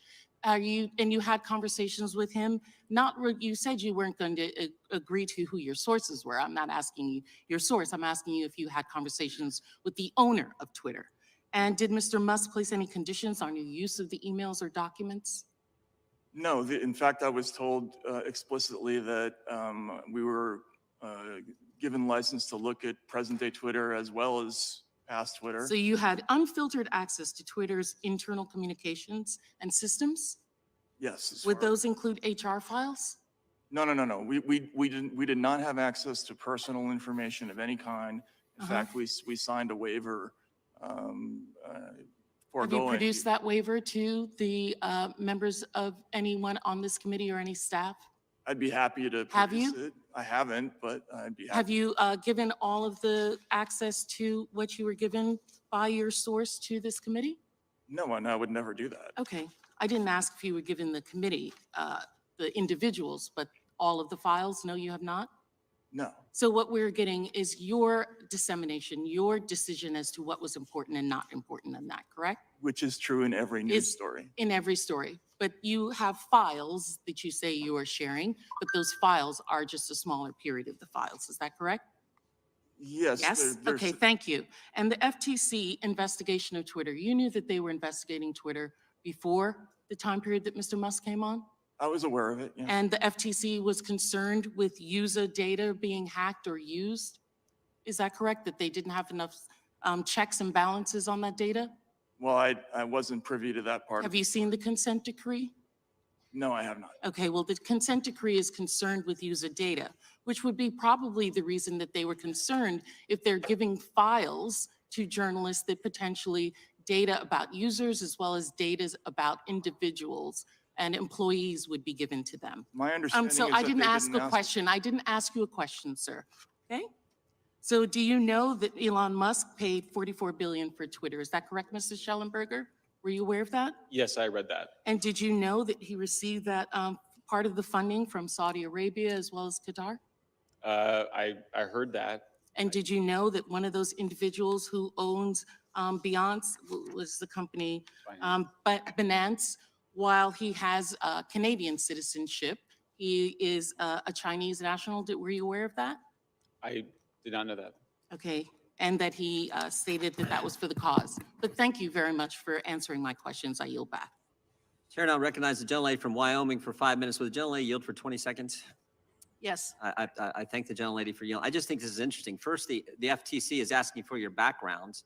And now the ranking member of the Committee on the Weaponization of Government is asking for your sources. If I that never doesn't asked them raise- for their sources. Yes, I you did did, not and ask for sources. what? I asked The if they were gentlelady is not- talking the to gentlelady Elon is Musk. not And they recognized. said that they were not talking. Well, you are not going to say, I will I've yield asked back. for I will sources. yield back to the Thank gentlelady. you. I thank her for With yielding. respect, you asked me who gave me, who gave me I the asked you who files. gave it to you, and when she said that they were your sources, I then asked you if you had spoken with Elon Musk. I did not ask you who those sources were. The For gentlelady the from record. Keep the Wyoming is record correct. recognized, and she will receive an additional 20 seconds. The gentlelady is recognized for 5 minutes of question. Thank you, Mr. Chairman, and thank you to our witnesses for being here today and all of your important work that you have put into writing the Twitter files.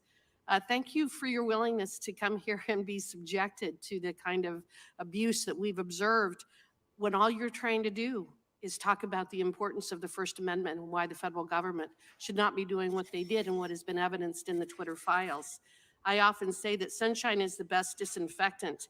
And boy, after listening to you and reading the reports that I have, does our federal government need to be fumigated?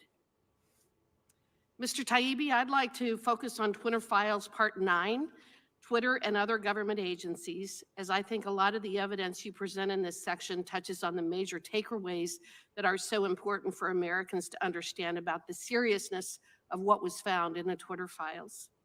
In your testimony describing the cooperation between the federal government and tech companies like Twitter, you stated, quote, "A focus of this growing network is making lists of people whose opinions, beliefs, associations, or sympathies are deemed to be misinformation, disinformation, or malinformation," end quote. What's interesting to me is that what is missing from that list is the word unlawful. It's true, yes. And so it notably seems to be missing from the FBI's lexicon. In Part 9 of the Twitter files, Mr. Taibbi notes that the main conduit sending requests to Twitter would routinely label these flags as violations of Twitter's terms of service. Even Jim Baker, a Twitter employee at the time and someone who is allegedly a former general counsel of the FBI, stated, quote, "but also odd that they are searching for violations of our policies." Mr. Taibbi, what was the approximate percentage of the FBI requests to Twitter being based on the justification that the tweet violated the company's terms of service? Ms. Congressman, I would say that that was a standard disclosure or a standard disclaimer in almost all the communications from the FBI to Twitter. There would usually be a line in there saying something like, "For your consideration, we believe the following 207 accounts may have violated your terms of service." But notably, they very rarely focused on words like truth or inaccuracy. Very often, they use the words malinformation, misinformation, or disinformation. And so I think they're trying to shift the focus from one idea to the other. Okay, I think that's interesting as well. What do you make of the finding that the FBI found it its responsibility to police violation of a private company's terms of service is a priority over policing violations of U.S. federal law? There were a couple of very telling emails that we published. One was by a lawyer named Sasha Cardile, where the company was being so overwhelmed by requests from the FBI, and in fact, they gave each other a sort of digital high five after one batch, saying that was a monumental undertaking to clear all of these. But she noted that she believed that the FBI was essentially doing word searches keyed to Twitter's terms of service, looking for violations of terms of service, specifically so that they could make recommendations along those lines, which we found interesting. Do you believe it's the FBI's responsibility to police the terms of service for a private company? I do not. I think you cannot have a state-sponsored anti-disinformation effort and also without directly striking at the whole concept of free speech. I think the two ideas are in direct conflict, and this is a fundamental misunderstanding, I think, of a lot of the people who get into this world. Some of them, I believe, in a well-meaning way. I think they're actually trying to accomplish something positive, but they don't understand what free speech means and what happens when you do this. It undermines the whole concept that truth doesn't come from, isn't mandated, that we arrive at it through debate and discussion. Well, in fact, wouldn't you agree with me that the First Amendment is broader than Twitter's terms of service? Absolutely, yes. Yeah. And wouldn't you also agree with me that the FBI is responsible for complying with the First Amendment, not Twitter's terms of service? I would hope so, yes. You also highlighted the presence of people like Jim Baker at Twitter. And again, I've noted that he is allegedly a former FBI employee. Part 9 also speaks of a former other government association employees working at Twitter. What was the extent to which you found former FBI or other intelligence community employees working at Twitter? And did you find it odd? There was a significant quantity of people who had come from the intelligence world or who had worked at state agencies. In fact, that was a very common method by which members of people who are currently working in government would reach out to Twitter. For instance, we found an email by a current State Department official who reached out to a former State Department official asking that 14 ordinary Americans have their accounts deleted. That was in a recent Twitter Files release. So yes, there's an extraordinary number of these people. A lot of them come from the intelligence world, which we did find unusual, I think. Okay, thank you very much, and I yield back. Gentlelady's time has expired. I thank her. The gentleman from California is recognized for 5 minutes. Thank you, Mr. Chairman.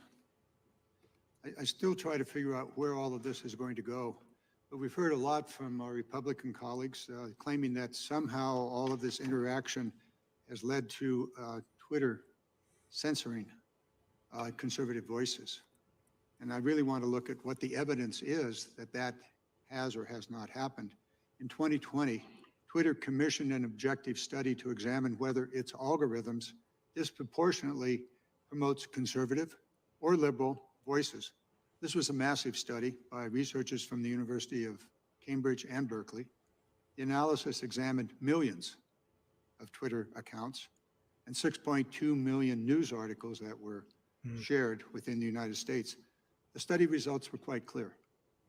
Twitter's algorithms actually amplifies conservative voices far more than liberal voices. So whatever comes of this question about pressure from the federal government, at least up until 2020, it didn't have an effect. A separate study, this one from the Indiana University, found that partisan accounts, especially conservative accounts, tend to receive more followers and follow more automated accounts. So, Mr. Taibbi and Mr. Schellenberger, We're going to move on in a moment. Are you familiar with a lot of other ground to cover? I am. Very good. Then you know that whatever you may be trying to tell us, the effect on Twitter didn't happen. No, I don't agree. Excuse me, it's my time. Thank you. I can also give you many real analytical studies based on actual evidence. But since I have only 5 minutes, Mr. Chairman, if I might enter into the record these studies of what actually is going on at Twitter with regard to censorship or not censorship. Okay. So we do need to move on to other material tonight. Very interesting testimony from those two journalists. And heated debate. And it's interesting to see that the pressure on those journalists is really coming from the left. Even though they're trying to say, and they're trying to paint a picture of Twitter actually favoring conservatives, when the overall question and focus of this is whether Twitter was suppressing conservative voices and employing censorship. And then that study looking at the algorithm of Twitter actually is important, because that's exactly what Bill C-11 focuses on in Canada. And that bill came back, that censorship bill, as it's being described in Canada, was rejected. The amendments that the Senate made this week and then sent it back to the House of Commons, those amendments were rejected. So the cycle resumes. Bill C-11 not passed, up for more review. And it was addressed today in the House of Commons in Canada. So I just want to play a little bit of that discussion from the House of Commons on Bill C-11, that very important censorship legislation that is still making its way through the system. Intermediary and putting their fingers on the scales on the internet to direct Canadians to viewing things that they want to see. They're already doing that quite successfully. They don't want this bill. And in fact, they've said that the rejection of the amendment to exempt user content, user-generated content from this bill, is like being spit in the face. These are people, again, that are not professional lobbyists. They do not have great connections inside of the PMO. That's right. They do not have expensive lawyers to make their case and buy liberals fancy dinners. They don't have that ability. They simply are creating the content, doing the things that make them happy, and doing the things, quite frankly, that make them money. And he's referring to independent content producers. Madam Speaker, they do this without any interference from the government, but now the government is set to interfere to affect their livelihoods. And again, they engaged in that process in good faith. They engaged in the Senate process in good faith. They believed that after they had convinced the Senate to do the work that this government refused to do, that there was hope, that they would be exempted from this bill. But the government just couldn't handle it. So, Madam Speaker, we reject the government's rejection of these amendments. We reject Bill C-11, and a conservative government will repeal it. Questions and comments, honorable député. The honorable member for Lac Saint Louis. Thank you. The member said, and the member from Louis Saint Laurent said before him, that this bill would give the government the right to dictate algorithms to streaming services. But if I look at the bill, Section 9.18, it says very clearly, the Commission shall not make an order under paragraph 1E that would require the use of a specific computer algorithm or source code. It's here in black and white. Why is the member engaging in a kind of relativism? No, Madam Speaker, not relativism, fantasy. Why is he engaging in fantasy about what's in this bill? Honourable member for Chilliwack Hope. So what I was saying. Well, I'm sorry that the member doesn't like what his government has done, but it doesn't change the fact that it's there in black and white. And experts, again, have made it very clear that the minister said that he couldn't accept the amendment because it created a loophole. Well, of course, suggesting that removing digital creators from the ambit of the legislation creates a loophole. From a substantive perspective, this is disinformation. That's what Michael Geist said. The narrowly crafted amendment by 2 Liberal-appointed senators was specifically designed to meet the government's own objectives. The internet platforms would be brought into the Broadcasting Act as the use case the minister often cited will be met. The only change is to ensure that user content would be excluded. That's what the Senate amendment would have done. The government couldn't handle it because they would lose control over the ability to manipulate the algorithm and impact user-generated content. So I think Bill C-11 is largely misunderstood by the public because it has really not been properly explained by the politicians and the journalists and the independent media, even online, who have been trying to cover this story really don't understand it.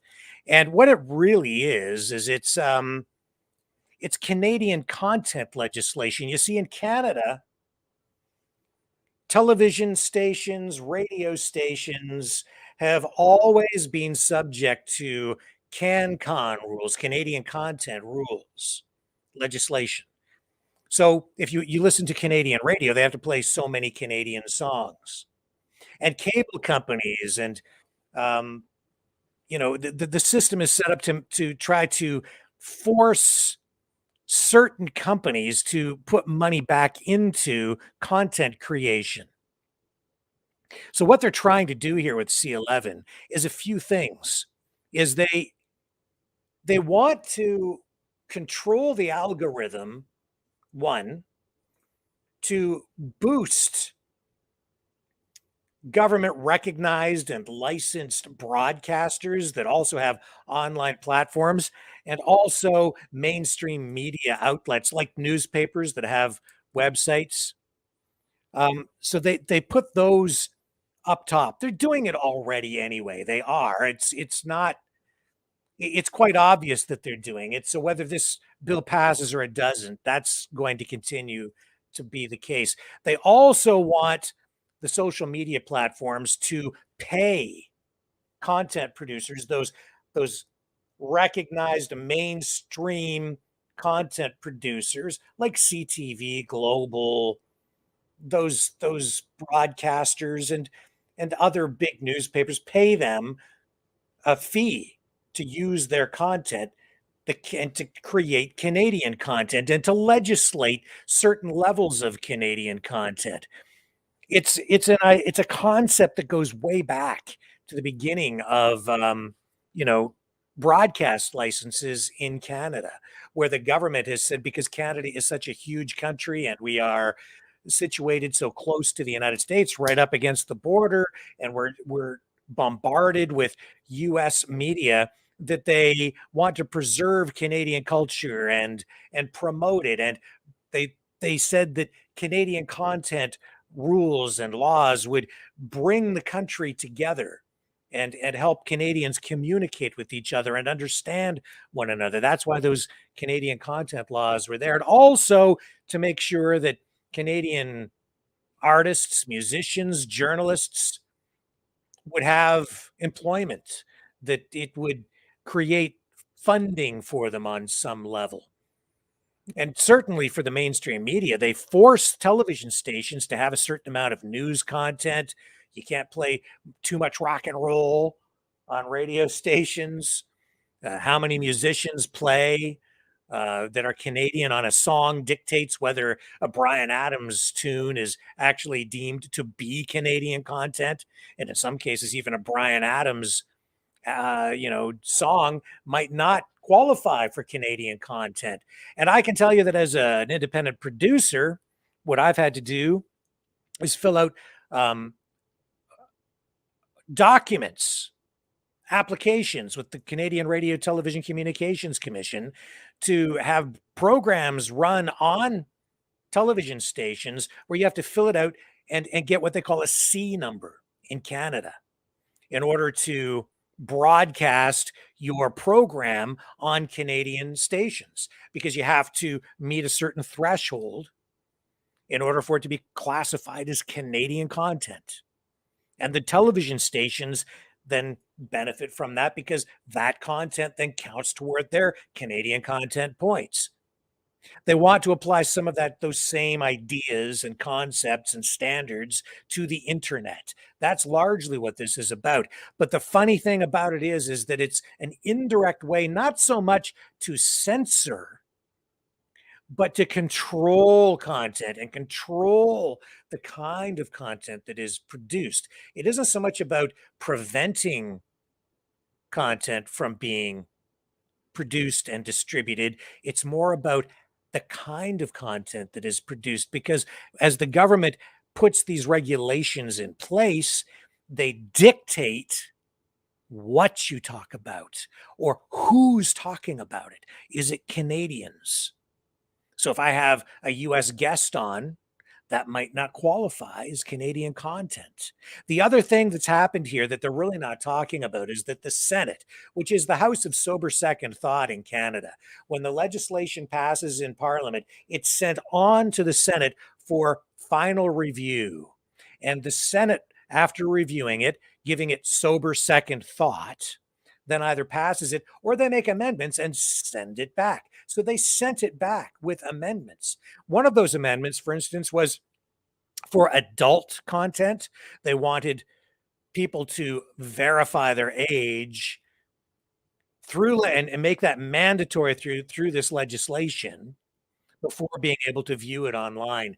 And Parliament is, well, the sitting Liberal government is rejecting that amendment, saying that it's not really appropriate because it wasn't supposed to be part of this legislation.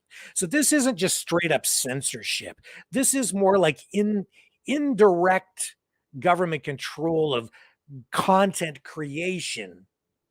And you see, by calling it or by wrapping it in this idea of trying to protect Canadian culture by forcing funding of and creation of Canadian content, they're actually sort of forcing content producers to produce content of a certain flavor. It's indirect pressure for producers to produce what the government wants you to produce, to convey the kind of messaging they want you to convey. It's the same thing that they do with artists, painters, the Canada Council, when they give out grants to artists. Oh, they'll give you the money, but when you paint your picture, it has to be of something that the government wants you to produce, that they want you to paint. And that's usually something political and something politically correct in today's environment. And therefore, it's probably woke. And that influences, thereby, that's government influencing art. It's the same thing online. So it's actually quite complex. It's an interesting way that the government manipulates content producers, manipulates the content, and therefore manipulates your mind. That's not a conspiracy theory. That's just the way it is. And people don't quite understand it. So it's being portrayed to you as straight up censorship, but it isn't really straight up censorship, Bill C-11. It's more devious. It's an end run around the whole system to sort of manipulate the content so that you get the messaging that they want you to get, and to favor the mainstream media rather than independents, to prop them up and put them on the first page of the search engine rankings. And on YouTube, well, independents get pushed back onto page 3, 5, page 11, page 100, where they're not likely to be found. So even here, as an independent producer, I need to find ways around that. And you'll find us regardless, because people want independent voices. They need independent voices now more than ever. We're absolutely needed in this time of warfare. The information war is probably the most important aspect of that kind of conflict, and that's going to continue, especially in this information age, this information era, this era of the internet. That's what Bill C-11 actually is. It's not a censorship bill per se. Bill C-11 is a content and algorithmic piece of legislation. Important for people to understand it because it is complicated. But most people are not. The other media, they're not going to explain it to you that way. I have, I think, a different perspective on it because having been in the broadcasting industry for decades and being an actual independent producer and being in a rare position where I've actually produced independent programming, not just in Canada, but also in the United States as an independent producer and syndicator, I understand how the system works in ways that even many broadcast executives in this country do not. I understand how cable systems work, broadcasting companies, how royalties work. I have knowledge that I know that a lot of my former bosses never had, and they were running television stations. I have a deeper understanding of it, and I don't say that with any degree of arrogance. I learned the hard way because it cost me a lot along the way, but I'm happy to share that experience and knowledge with you guys here tonight and that perspective because it is different. And I can tell from reading the other media accounts of what is going on with regard to Bill C-11 that a lot of the other journalists out there don't fully understand what it really is. And that ultimately is what it is. But it is dangerous legislation, powerful legislation, because the government uses it in an indirect way to control what you think. Don't go away. More ahead right after this. Fighting the Great Reset by leading the Great Resistance.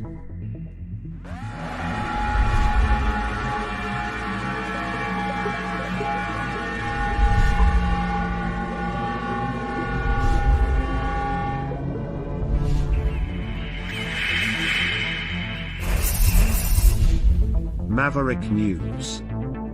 The antivirus programs for your mind.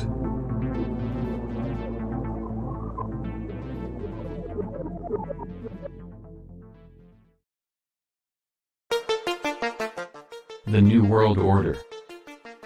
Government overreach. The Great Reset.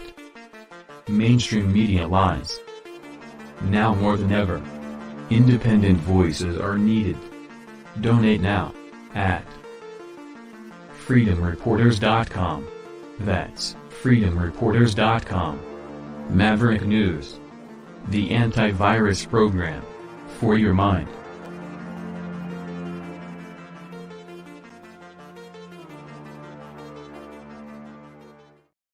Okay, I want to take you to Ukraine now, and we haven't shown you anything from Patrick Lancaster in a while, but this battle for Bakhmut is intense and it is pivotal.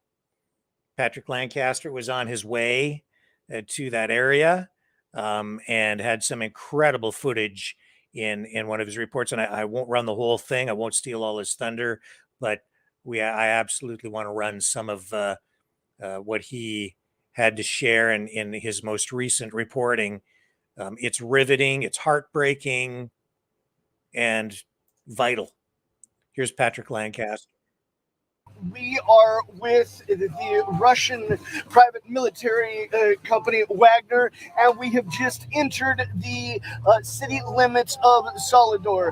And we are going to have a look around here and then move on towards Bakhmut or Artyomovsk.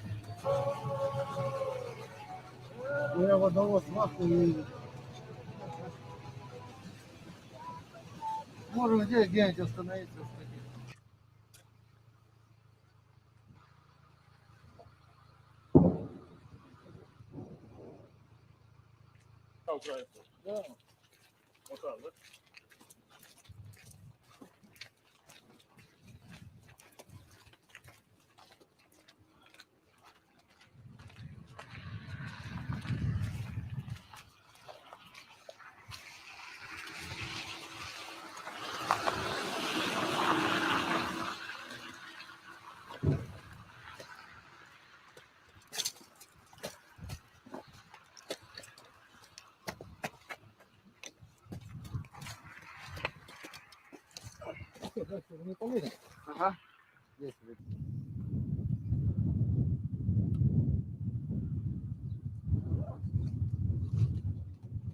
know, Lori sent me some information overnight about And as you can see, right now we're on the top of this pile of rubble from these homes here, because almost virtually every building in Solidor has been destroyed in the fighting.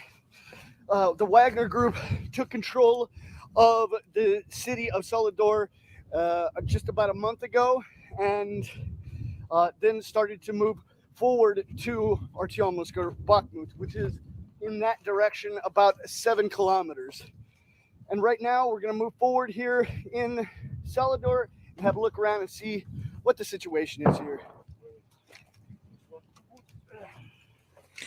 Yeah, she sent me information about new YouTube rules where they'll have new restrictions for any videos showing people carrying guns, firearms. Then I got to thinking, does that mean you can't shoot a tank? Because that's just a big gun on wheels.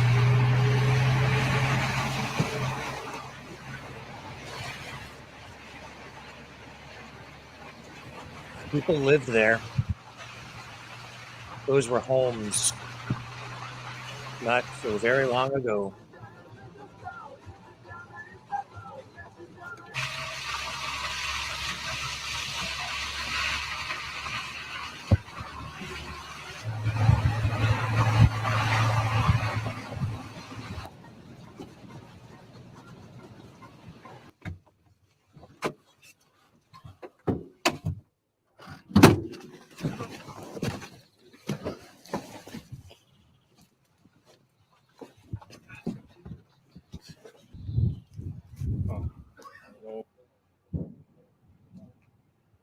Right now, we are in the center of Solidor, and as you can see, this is a grave. This is where someone died here in this courtyard of this civilian area, and their neighbors buried them here because during these heavy fighting times, there's no possibility to remove the body in a more respectful way than just this. We saw this in Mariupol, Volnovakha, and many other areas throughout the last year. This is something that's very common in these heavy fighting areas.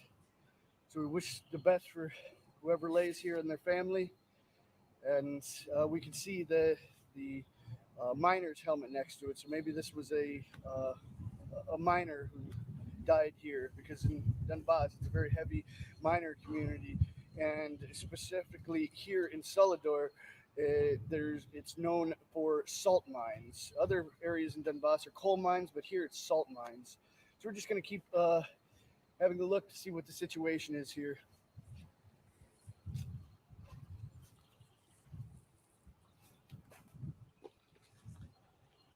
Представьте, пожалуйста. Сотрудник компании «Вагнер». Скажите, пожалуйста, ну вот мы находимся, расскажите, где мы находимся и вот как сейчас здесь обстановка? Мы не находимся непосредственно рядом, вблизи передовой линии. Соответственно, тут все вблизи у нас боевые порядки. Мы прямо на самом передке находимся. Скажите, пожалуйста, вот за вами я вижу такую вот интересную коллекцию, состоящую из украинских шевронов. Могли бы вы рассказать, что это, откуда взялось?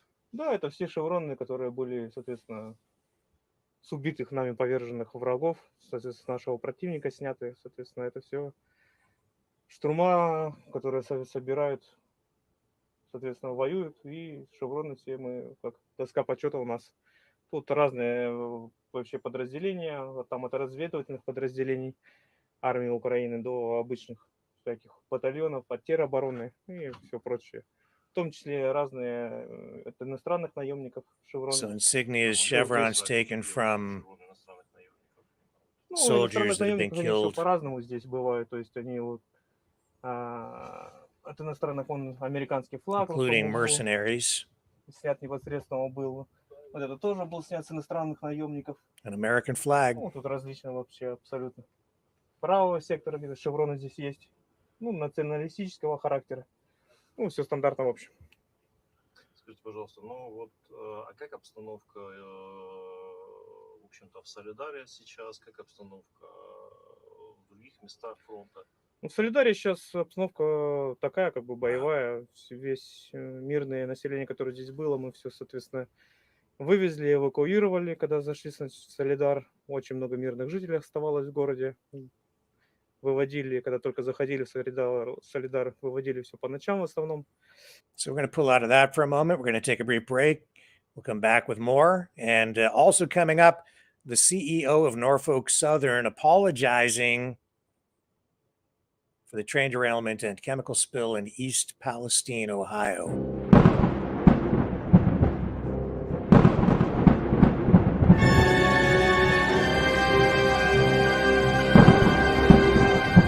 Fear not the storm, for truth is on our side. Maverick News. The world is watching.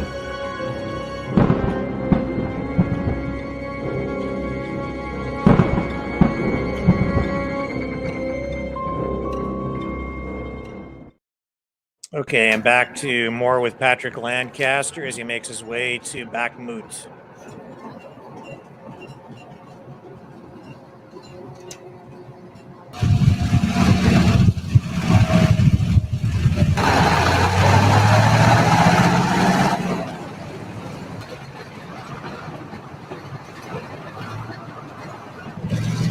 Alright, now we're going to be taking off from Solidor and heading in the direction of Bakhmut. Now keep in mind, this city is almost completely destroyed. Before the war, there was over 10,000 people here. Now there's no civilians left. They've all been evacuated or dead. So now we're headed to Artemis or Bakhmut. Make sure you check out Patrick Lancaster's channels. Stellar journalism. Brave, brave man. Takes a lot of guts. He's right there on the front lines. Traveling right now with private soldiers from that private company that Russia uses, the Wagner Group.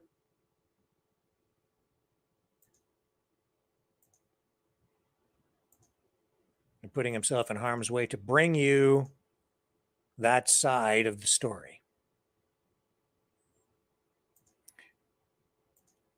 So let's move on for a moment to something a little bit different. Bill Gates says, and this is a story here. Let's just check this out. Bill Gates criticizes the idea of leading impoverished lifestyle to address climate change. So this is on Yahoo News. And it's by David Knowles. He says Microsoft founder Bill Gates reiterated his view in the contentious debate about whether individual sacrifice can make a tangible difference in the fight against climate change, casting doubt on the idea that living an impoverished lifestyle or becoming a vegetarian could put a dent in rising greenhouse gas emissions. He says, quote, in climate movements, you can get this, hey, we've been consuming too much, and hey, maybe we shouldn't travel anymore, Gates said in remarks delivered in India. He goes on and says, I don't think we can count on people living an impoverished lifestyle as a solution to climate. So Gates is the fourth richest person on Earth.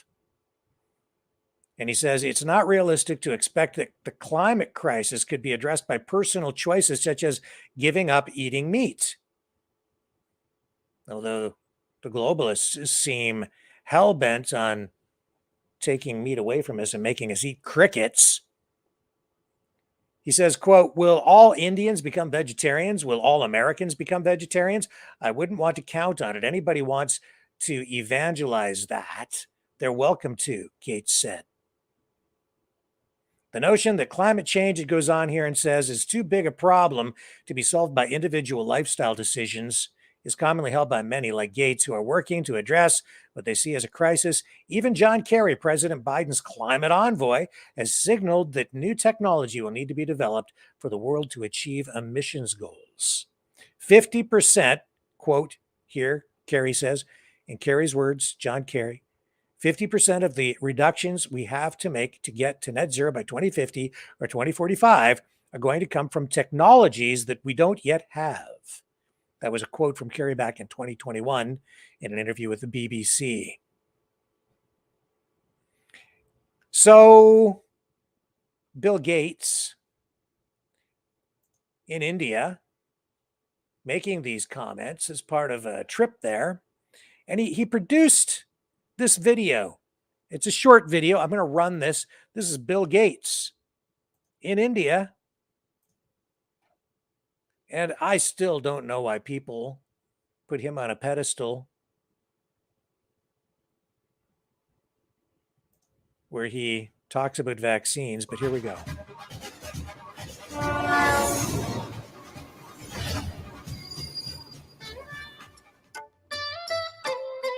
This is a Bill Gates produced India has production. changed massively. In 1980, only 1 in 10 kids received their necessary vaccinations. Today, India provides essential vaccines to almost 90% of children. It's mind-blowing. India is also educating way more children than ever before. In 1970, over half of the children in India were enrolled in primary school. Today, primary school enrollment is nearly 100%. Both health and education are contributing to great progress. You see it in the number of people living on less than $2 a day. In 1980, 60% of Indians lived on less than $2 per day. Today, it's down to 10%. India's made tremendous progress in a short amount of time.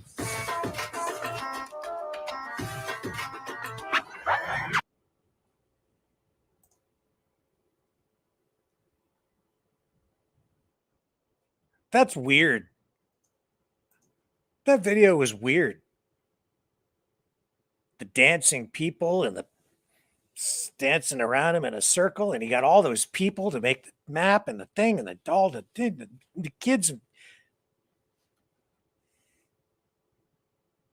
I just thought it was weird.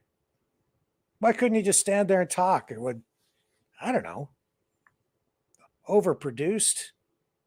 And he got all those people to dance around for him. I guess when you're that rich, you can. I don't know. It just seems strange to me. That guy kind of creeps me out, to be honest. Really kind of weird. What else do I have for you tonight? How about CSIS? Well, we won't get into that yet. There was this story about the European Space Agency, which was working with Russia on a joint mission to Mars. Now it looks like the US is going to get involved, because here's what happened. Now, this is almost a year ago now, but this lays out what this project was about. Going to run this, and then I'll explain what's happening now and how the US is sort of stealing the limelight from Russia. Meanwhile, a joint space mission by Russia and Europe has taken the brunt of the Russian invasion into Ukraine. The European Space Agency has suspended its Mars mission with Russia in line with the tranches of sanctions that are being levied on Kremlin. In a statement, the European Space Agency has said, and I quote, while recognizing the impact of scientific exploration of space, the ESA, that is the European Space Agency, is fully aligned with the sanctions that have been imposed on Russia by its member states. Now, the European Space Agency has given further authorization for a fast-track industrial study so as to explore the available options and also a way forward to implement the ExoMars rover's mission. In retaliation, the Russian space agency, the Roscosmos, has suspended launches from Europe's French spaceport and has said that they'll carry out the expedition independently. All European Space Agency's missions using Russia's Soyuz rocket have now been suspended as well. Russia has also threatened that further sanctions by the West will result in the International Space Station crashing onto the Earth. The launch of ExoMars mission was planned in 2020 but was postponed due to the pandemic. The mission hoped to explore any possible signs of life on planet Mars. And the rover could have collected subsoil samples and be sent for analysis, and it would be the first mission to combine the capabilities to study the distance and the depth of Mars.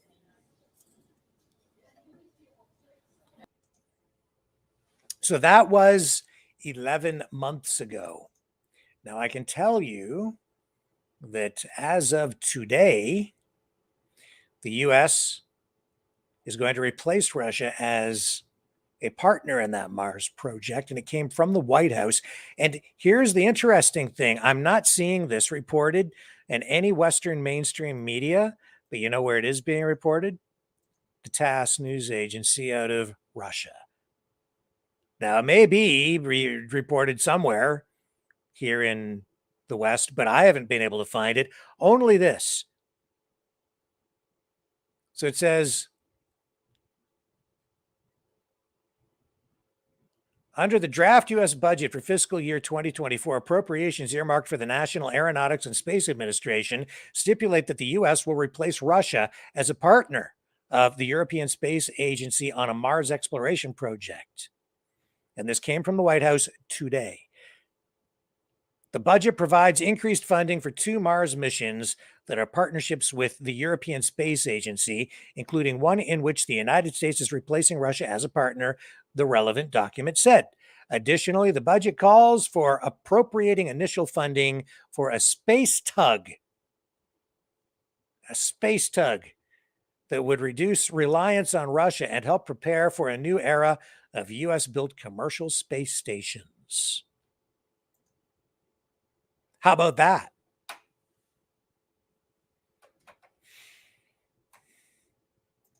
You heard it here second. First in TASS, now over here, I guess. So there was that today. Interesting development. What else do I have for you? We're getting close here, folks. There is this story about CSIS, the Canadian Security Intelligence Service in Canada, warning that smart city technology could open the door to attacks from foreign governments, foreign entities like China. And this is one report on that from the Epoch Times. Canada's intelligence service warns that technological innovations adopted by municipalities could be exploited by adversaries such as the Chinese government to harvest sensitive data, target diaspora communities, and interfere in elections. A newly released report by the Canadian Security Intelligence Service urges policymakers and the technology industry to consider steps that can be taken to address and ease the emerging security threat before smart city platforms are widely adopted.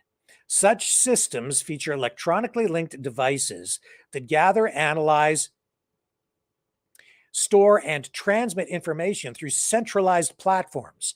In turn, municipalities can use artificial intelligence to efficiently control operations and services, allowing them to change traffic lights at the optimal time, manage energy, use or track the location of publicly rented bicycles, for instance, and do other things. One of the primary security concerns relating to smart cities is the fact that they necessitate the selection and retention of massive, continuously processed data pools that could be exploited to reveal patterns of individual and societal behavior, the report says. These concerns are heightened by the lack of control and visibility over where this data is stored and who has access. The CSIS report, prepared in 2021, was only recently released to the Canadian press in response to an access to information request filed in October of that year.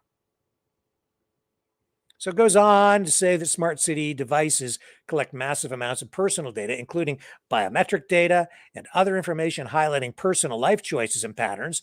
Hostile state actors are currently exploring various means of attaining access to future smart city platforms, including through access provided by state-owned or state-linked technology companies. So really what's going on is, and I'll maybe try to explain this in simpler layman terms that maybe I can understand better.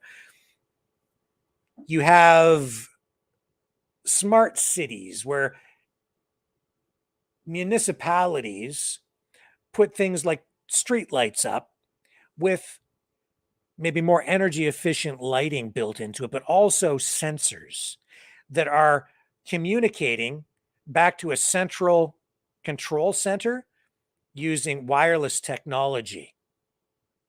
So if the street light goes out, it sends a message that can be monitored at the central command center, even using artificial or automated systems, and then a crew can be sent out right away to fix the street light. Those sensors can also be used to monitor traffic patterns, the frequency or how much traffic travels in a given area, so that municipalities can make better planning choices, how long roads are likely to last, where streetlights might be needed to enhance safety in certain areas, if intersections are particularly hazardous. If there are accidents, for instance, then the system could be used to send an alert right away to police services so they could respond, and emergency services to get an ambulance out to a scene like immediately so that people don't even need to dial 911. They also build things like gunshot sensors into some of these street lights, for instance, so that if someone fires a gun, it detects that sound signature and can determine what the likely caliber or what type of gun it likely came from. And then actually they can deploy, again, police to the scene right away. But there are concerns about violations of possible privacy. It can also monitor license plates, for instance. So there are those kinds of privacy concerns as well. But that's really what these smart city concepts are about. And I've got a video queued up from Johnson Controls, kind of giving you an overview of how that company presents these systems to municipalities when they're trying to get municipal governments to purchase their products, like these smart lighting systems.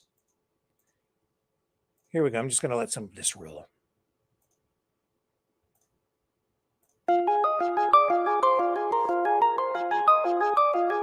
Most people take street lighting for granted. Unless you're a mayor, city manager, or state government official, they think about lighting differently. Clearly for them, it's about safety. But what if those street lights could do more?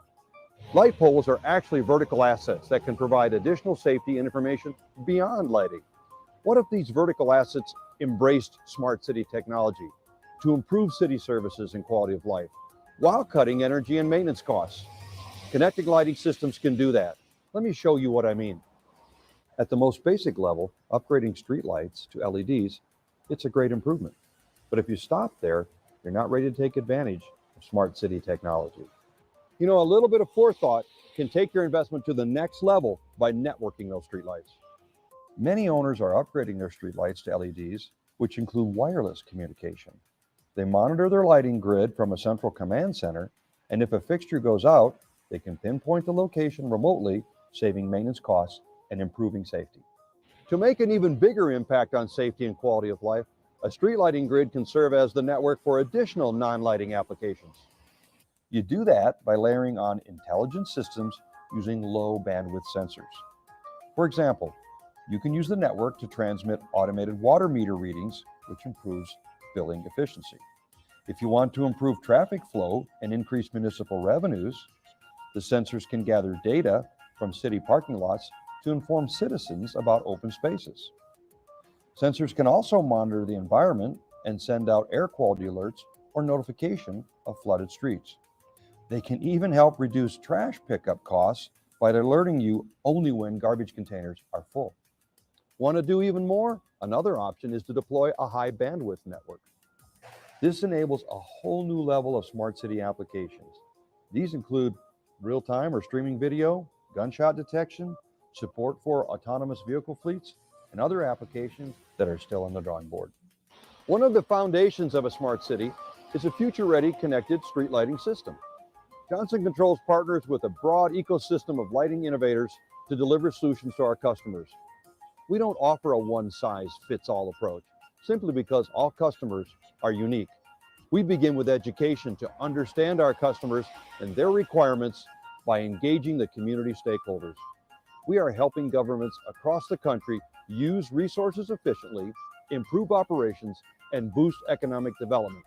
Installing smart networks prepares them for the future.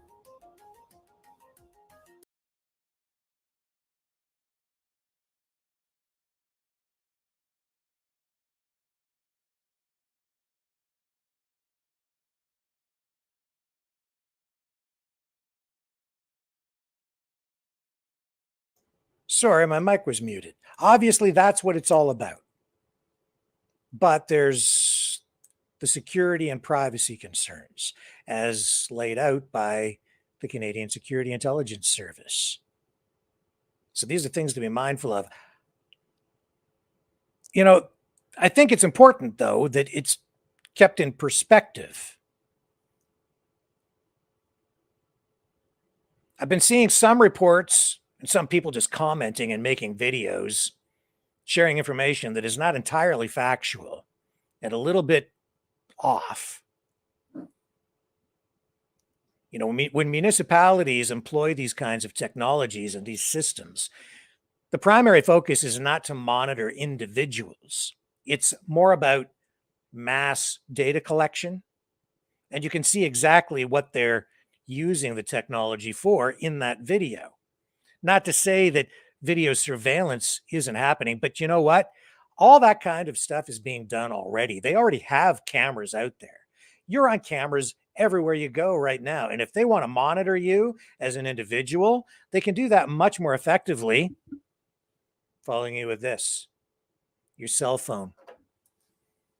It's one more layer of surveillance, I suppose, but it's focused more on mass data collection so that there's more information to make better decisions later for things like road construction, intersection designs. And they could even, you know, use that technology to turn streetlights on and off. You know, like when you're sitting at a stoplight and there's no traffic and it's like 3 o'clock in the morning and you're sitting there waiting for the light to turn green, but you have to sit and wait and wait and wait and wait and wait, and there's nobody else around. If it detects a car and you're the only one there, it could turn that light green for you. Stuff like that. So that's the advantage. But the disadvantage, the danger, is that it could violate or compromise your privacy in some way. That's why Canada has a privacy commissioner. And I'm sorry to tell you, but whether you like it or not, this stuff is not only coming, it's already here. In many cities, it's already being used. It creates a vulnerability because it's wireless and therefore potentially could be hacked by bad actors, foreign governments who could access that data pool. So that's certainly a concern, as we've learned from this report. But the point I'm making is whether you like it or you don't, it's not just coming, it is here. And what we need to do, I think, as a country, as a community, as a society, is address it through offices like the Privacy Commissioner and update our laws, our legislation to better protect people's rights. We can sit and complain about it and say we don't want it. But this is like trying to stop the Industrial Revolution, folks. It's already upon us. So we better not just learn to live with it. We better learn what we need to do to control it and to protect our rights. And that is political. Need to get focused on that, because there's no stopping the technology. That much is certain. So let's take a break, and we'll go to the phones for a short time. We got a late start tonight, but I think we've still got a few people with us, and we'll see if some people want to call in and join the conversation tonight. Hang on. I'll be right back after this. We are Mavericks. We say no to the Trudeau and Biden New World Order. And to bugs. Because bugs are creepy and gross. And people should not eat bugs. Maverick News. The world is watching. Hey, no! To bugs!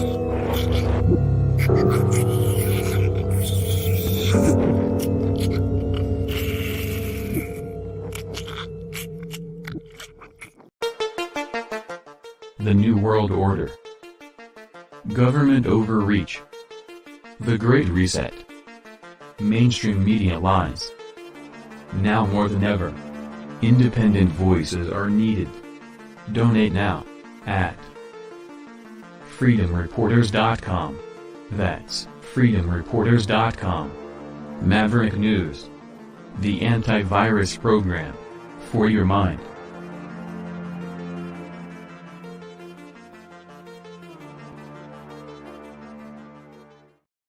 Okay, the phone lines are set up. Here's the number.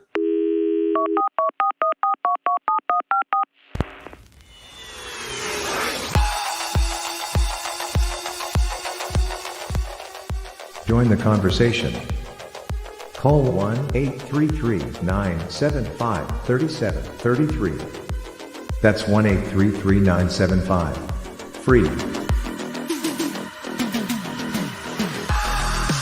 Speak up. Speak out. Make your voice heard. Maverick News. Fighting for freedom by defending your right to free speech. Be a Maverick. Join us.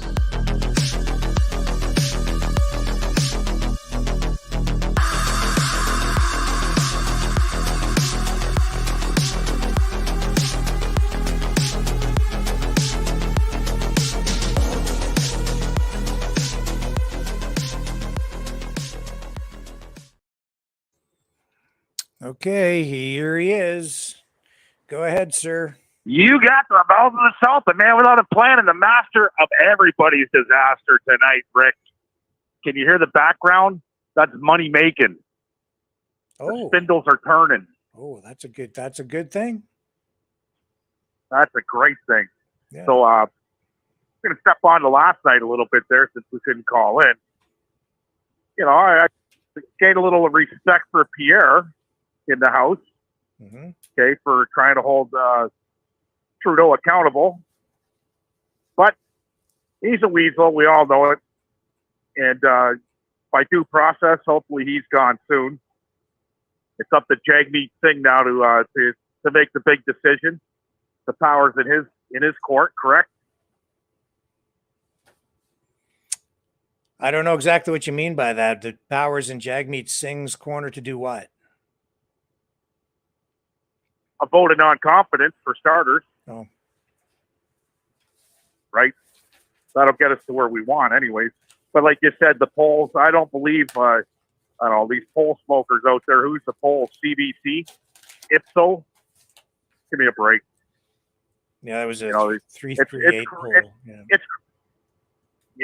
Yeah, I feel it's corrupted everywhere, okay, especially when you got Chinese interference, plain and simple. And apparently, I was watching some other information.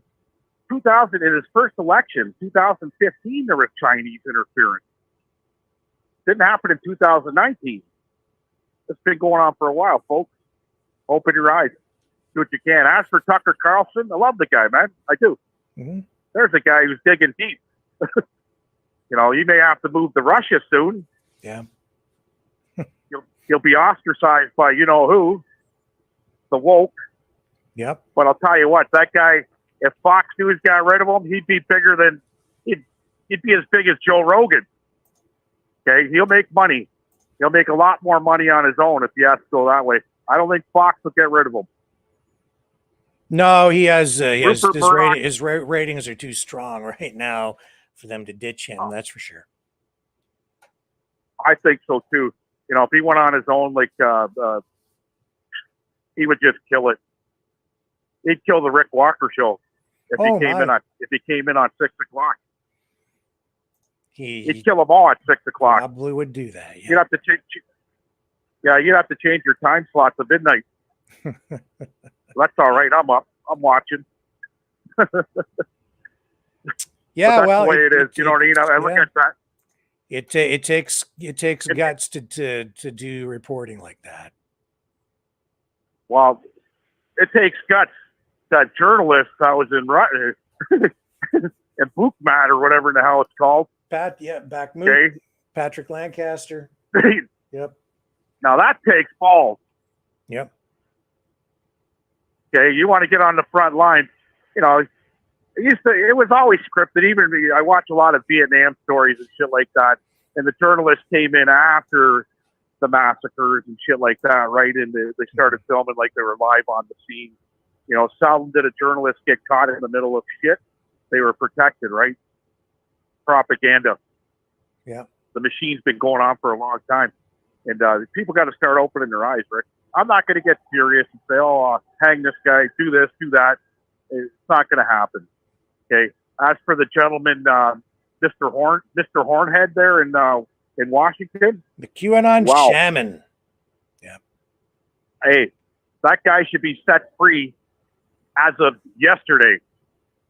Okay, because for starters, when it comes to defense, even in the U.S. law, okay, that should have been part of the disclosure. It was never offered to the lawyer. Mm-hmm. The lawyer never seen it till Tucker Carlson got a hold of it. Yeah, and as far as I can that's part see, of he your wasn't disclosure. violent. I don't think the QAnon shaman assaulted anyone. Hey, we were all led to believe, not me so much, I didn't believe it at all, you know, that they weren't let in, that the police were arresting people, there were police officers being assaulted, all kinds of shit. And when you see that video, it just opens your mind to another perspective. Okay? Oh. They were right all along. They were let in. And as you see from that video, he was not only let in, you know, the police could have arrested that guy 1,000 times. Yeah. There's a part of that video where there's 8 cops around him. Not one of them, hey, you got to leave. And look at that. No, let's open look the at door that for footage, and then think back to some of the speeches that Biden has given, and you know where he describes the insurrection as a bloody day. And there was during the hearings. There was that one, I can't remember what her name was, but there was a woman who testified. I believe she was a police officer who talked about slipping in the blood. Like, are you freaking kidding they said me? it's the worst thing that's ever happened in U.S. history. Okay, never mind 1950 something when the Puerto Ricans killed people in Congress. Remember that? Yeah. I mean, for I crying don't. out loud. I wasn't even born yet, but right. So it is what it is. They should all, at the end of the day, pay and pay dearly because this is a man's life that's got to sit there for 41 months. Now that ain't long. Okay, you know, it's not long. 4 seconds is long enough for what that guy did. He shouldn't even been put in handcuffs. Yeah. Okay, they made him the scapegoat of it all, right? Yep. And it's wrong, Rick. And as for Aaron Brockovich, to put her on the terrorist list, are you joking me? Yeah. Unbelievable. What's the world coming to, buddy? I don't know, Really? man. It's crazy, isn't it? Hey, of all people, Aaron Brockovich. Give me a break. Tucker Carlson's going to be on a terrorist list soon enough. Watch. Mark my word. Mhm. If the Canadian government don't already have him on one for what he said before, it was a joke Yeah, about the Americans coming over, and I agree. you know, Canadians want the Americans over here to take over, right? That'll get you on the terrorist list with the liberals. Absolutely What a joke. ridiculous. This woke society, I'm done. Really, I am. It can't get more humorous than this. This is a true story. The other day, this girl, okay, I'm not going to say who or where, comes up to me and says, so I'm having a baby. Oh, yeah. Well, she's gay, and she's married to another girl. And they got the artificial simulation and all that crap, right? Cost $6,000. Mhm. And I seen her wife. She ain't bad looking. I told her, I said, you know, for, you know, half a case of beer, $20 in gas and some Taco Bell, I could have saved you $6,000. You know what I mean? Right? And you just got bent out of shape. It was a joke anyways, right? These people, you can't even joke with them anymore. They're the woke. And I can't wait till I see her and she walks up and says, hey, I had the baby. I'm just going to say plain and simple, I don't give a fuck. Okay? Fucking mind your own business. And that's the woke society for you, right? So I'm 52 years old, 53 next month. Nobody's changing the way I think, the way I live. Okay? Buddy, it's not going to happen.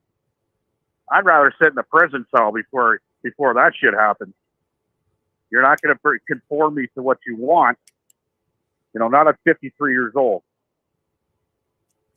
Rehabilitation, maybe, but you're not going to conform me. I guarantee you on that one.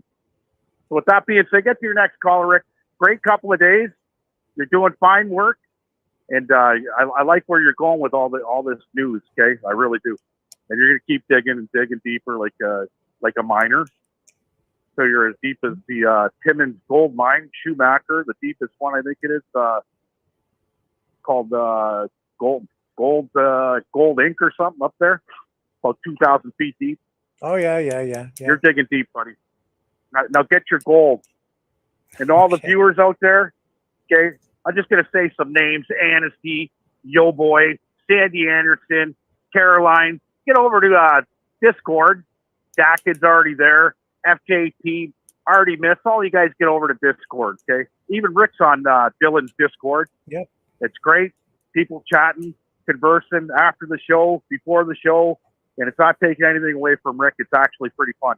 Yeah, and So I if you're put not there yet, get over there. I put the link to that again in the description tonight. So if you're on, like, really, I think any of the platforms watching, if you go to the description, you'll find the link, and it takes you straight to Dylan's Discord. Oh yeah.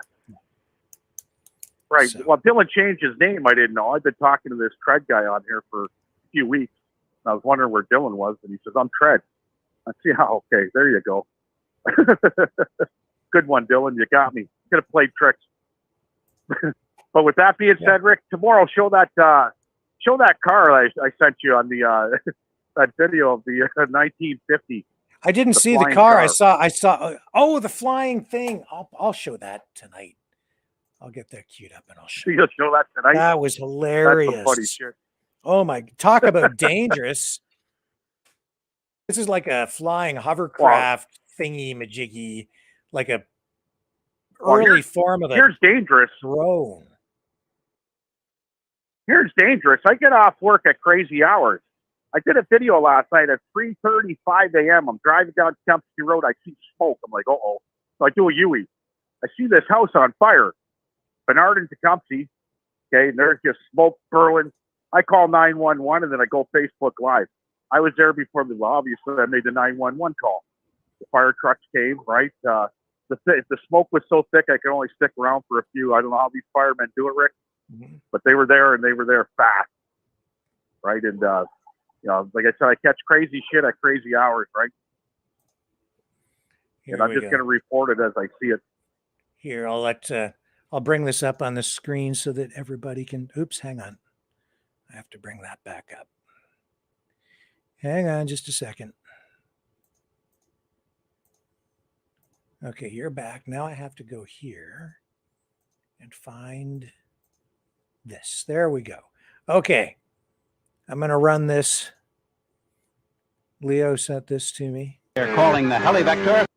They're calling the Helivector is the man who developed it, Louis C. McCarthy. Roll and pitch are accomplished merely by shifting the pilot's weight. The test flight is in suburban New York.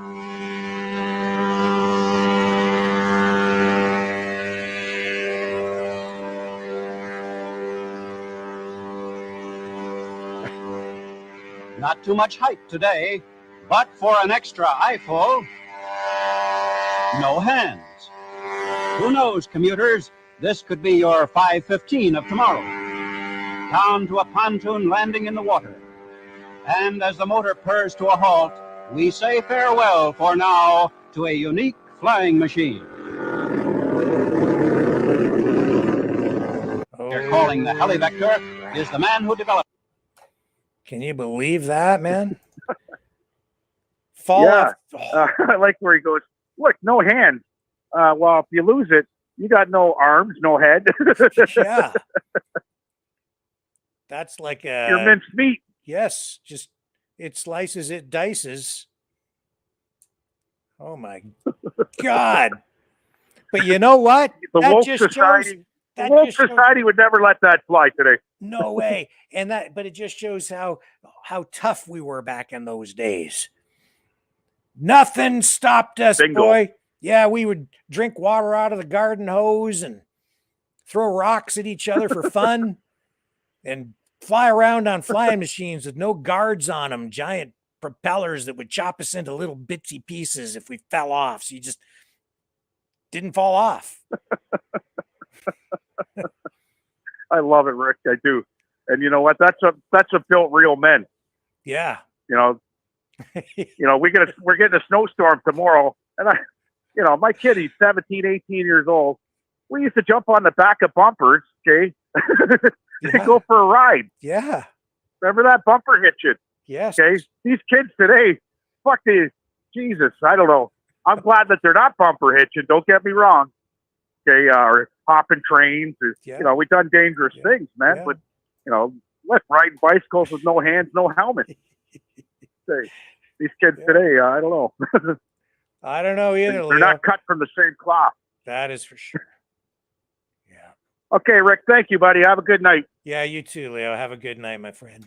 Oh, look at the donations coming in here. Yeah, that's awesome. Thank you very much, Lewis. Really appreciate that, man. Right on, Lewis. Thank you. Yeah, thank man. I'm you. going to get to it too. Tomorrow's payday. Bye-bye. Have a good one. Okay, folks. And you know what? That gets us almost to 10 o'clock tonight. And thank you really so much for, the super chats tonight. We got a few of those, and that really helps out immensely. So thank you. Thank you so much for that. We are going to wrap it up for tonight, though, because it is coming up on 10 p.m. If you have not subscribed to our YouTube channel, please consider doing that. If you do, make sure you hit that notification bell. And please consider subscribing over on Rumble as well. We're getting lots of traction over there. And we're building pretty steadily over on Rumble. We're also on Twitch and CloudHub and Gab and Twitter and Facebook. So make sure you hit the like button and share. Do all of that social media stuff. It helps us out a lot. And if you haven't liked this video yet, please hit the like button. It would really help us out. It just helps boost us in the algorithm and helps the channel quite a bit. And don't forget to check out Dylan's Discord. The whole Maverick family, it seems, is gathering over there after the shows. So you can go check that out. Thank you, Dylan, for doing that. I think it gives people, the Maverick family, another place to go and gather and have that whole sense of community and togetherness. And I think that's great. So, yeah, that's fantastic.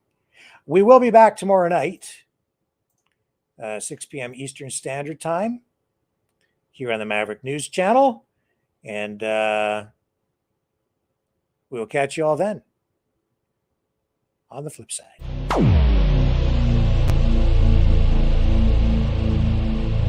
This has been a Maverick Multimedia production.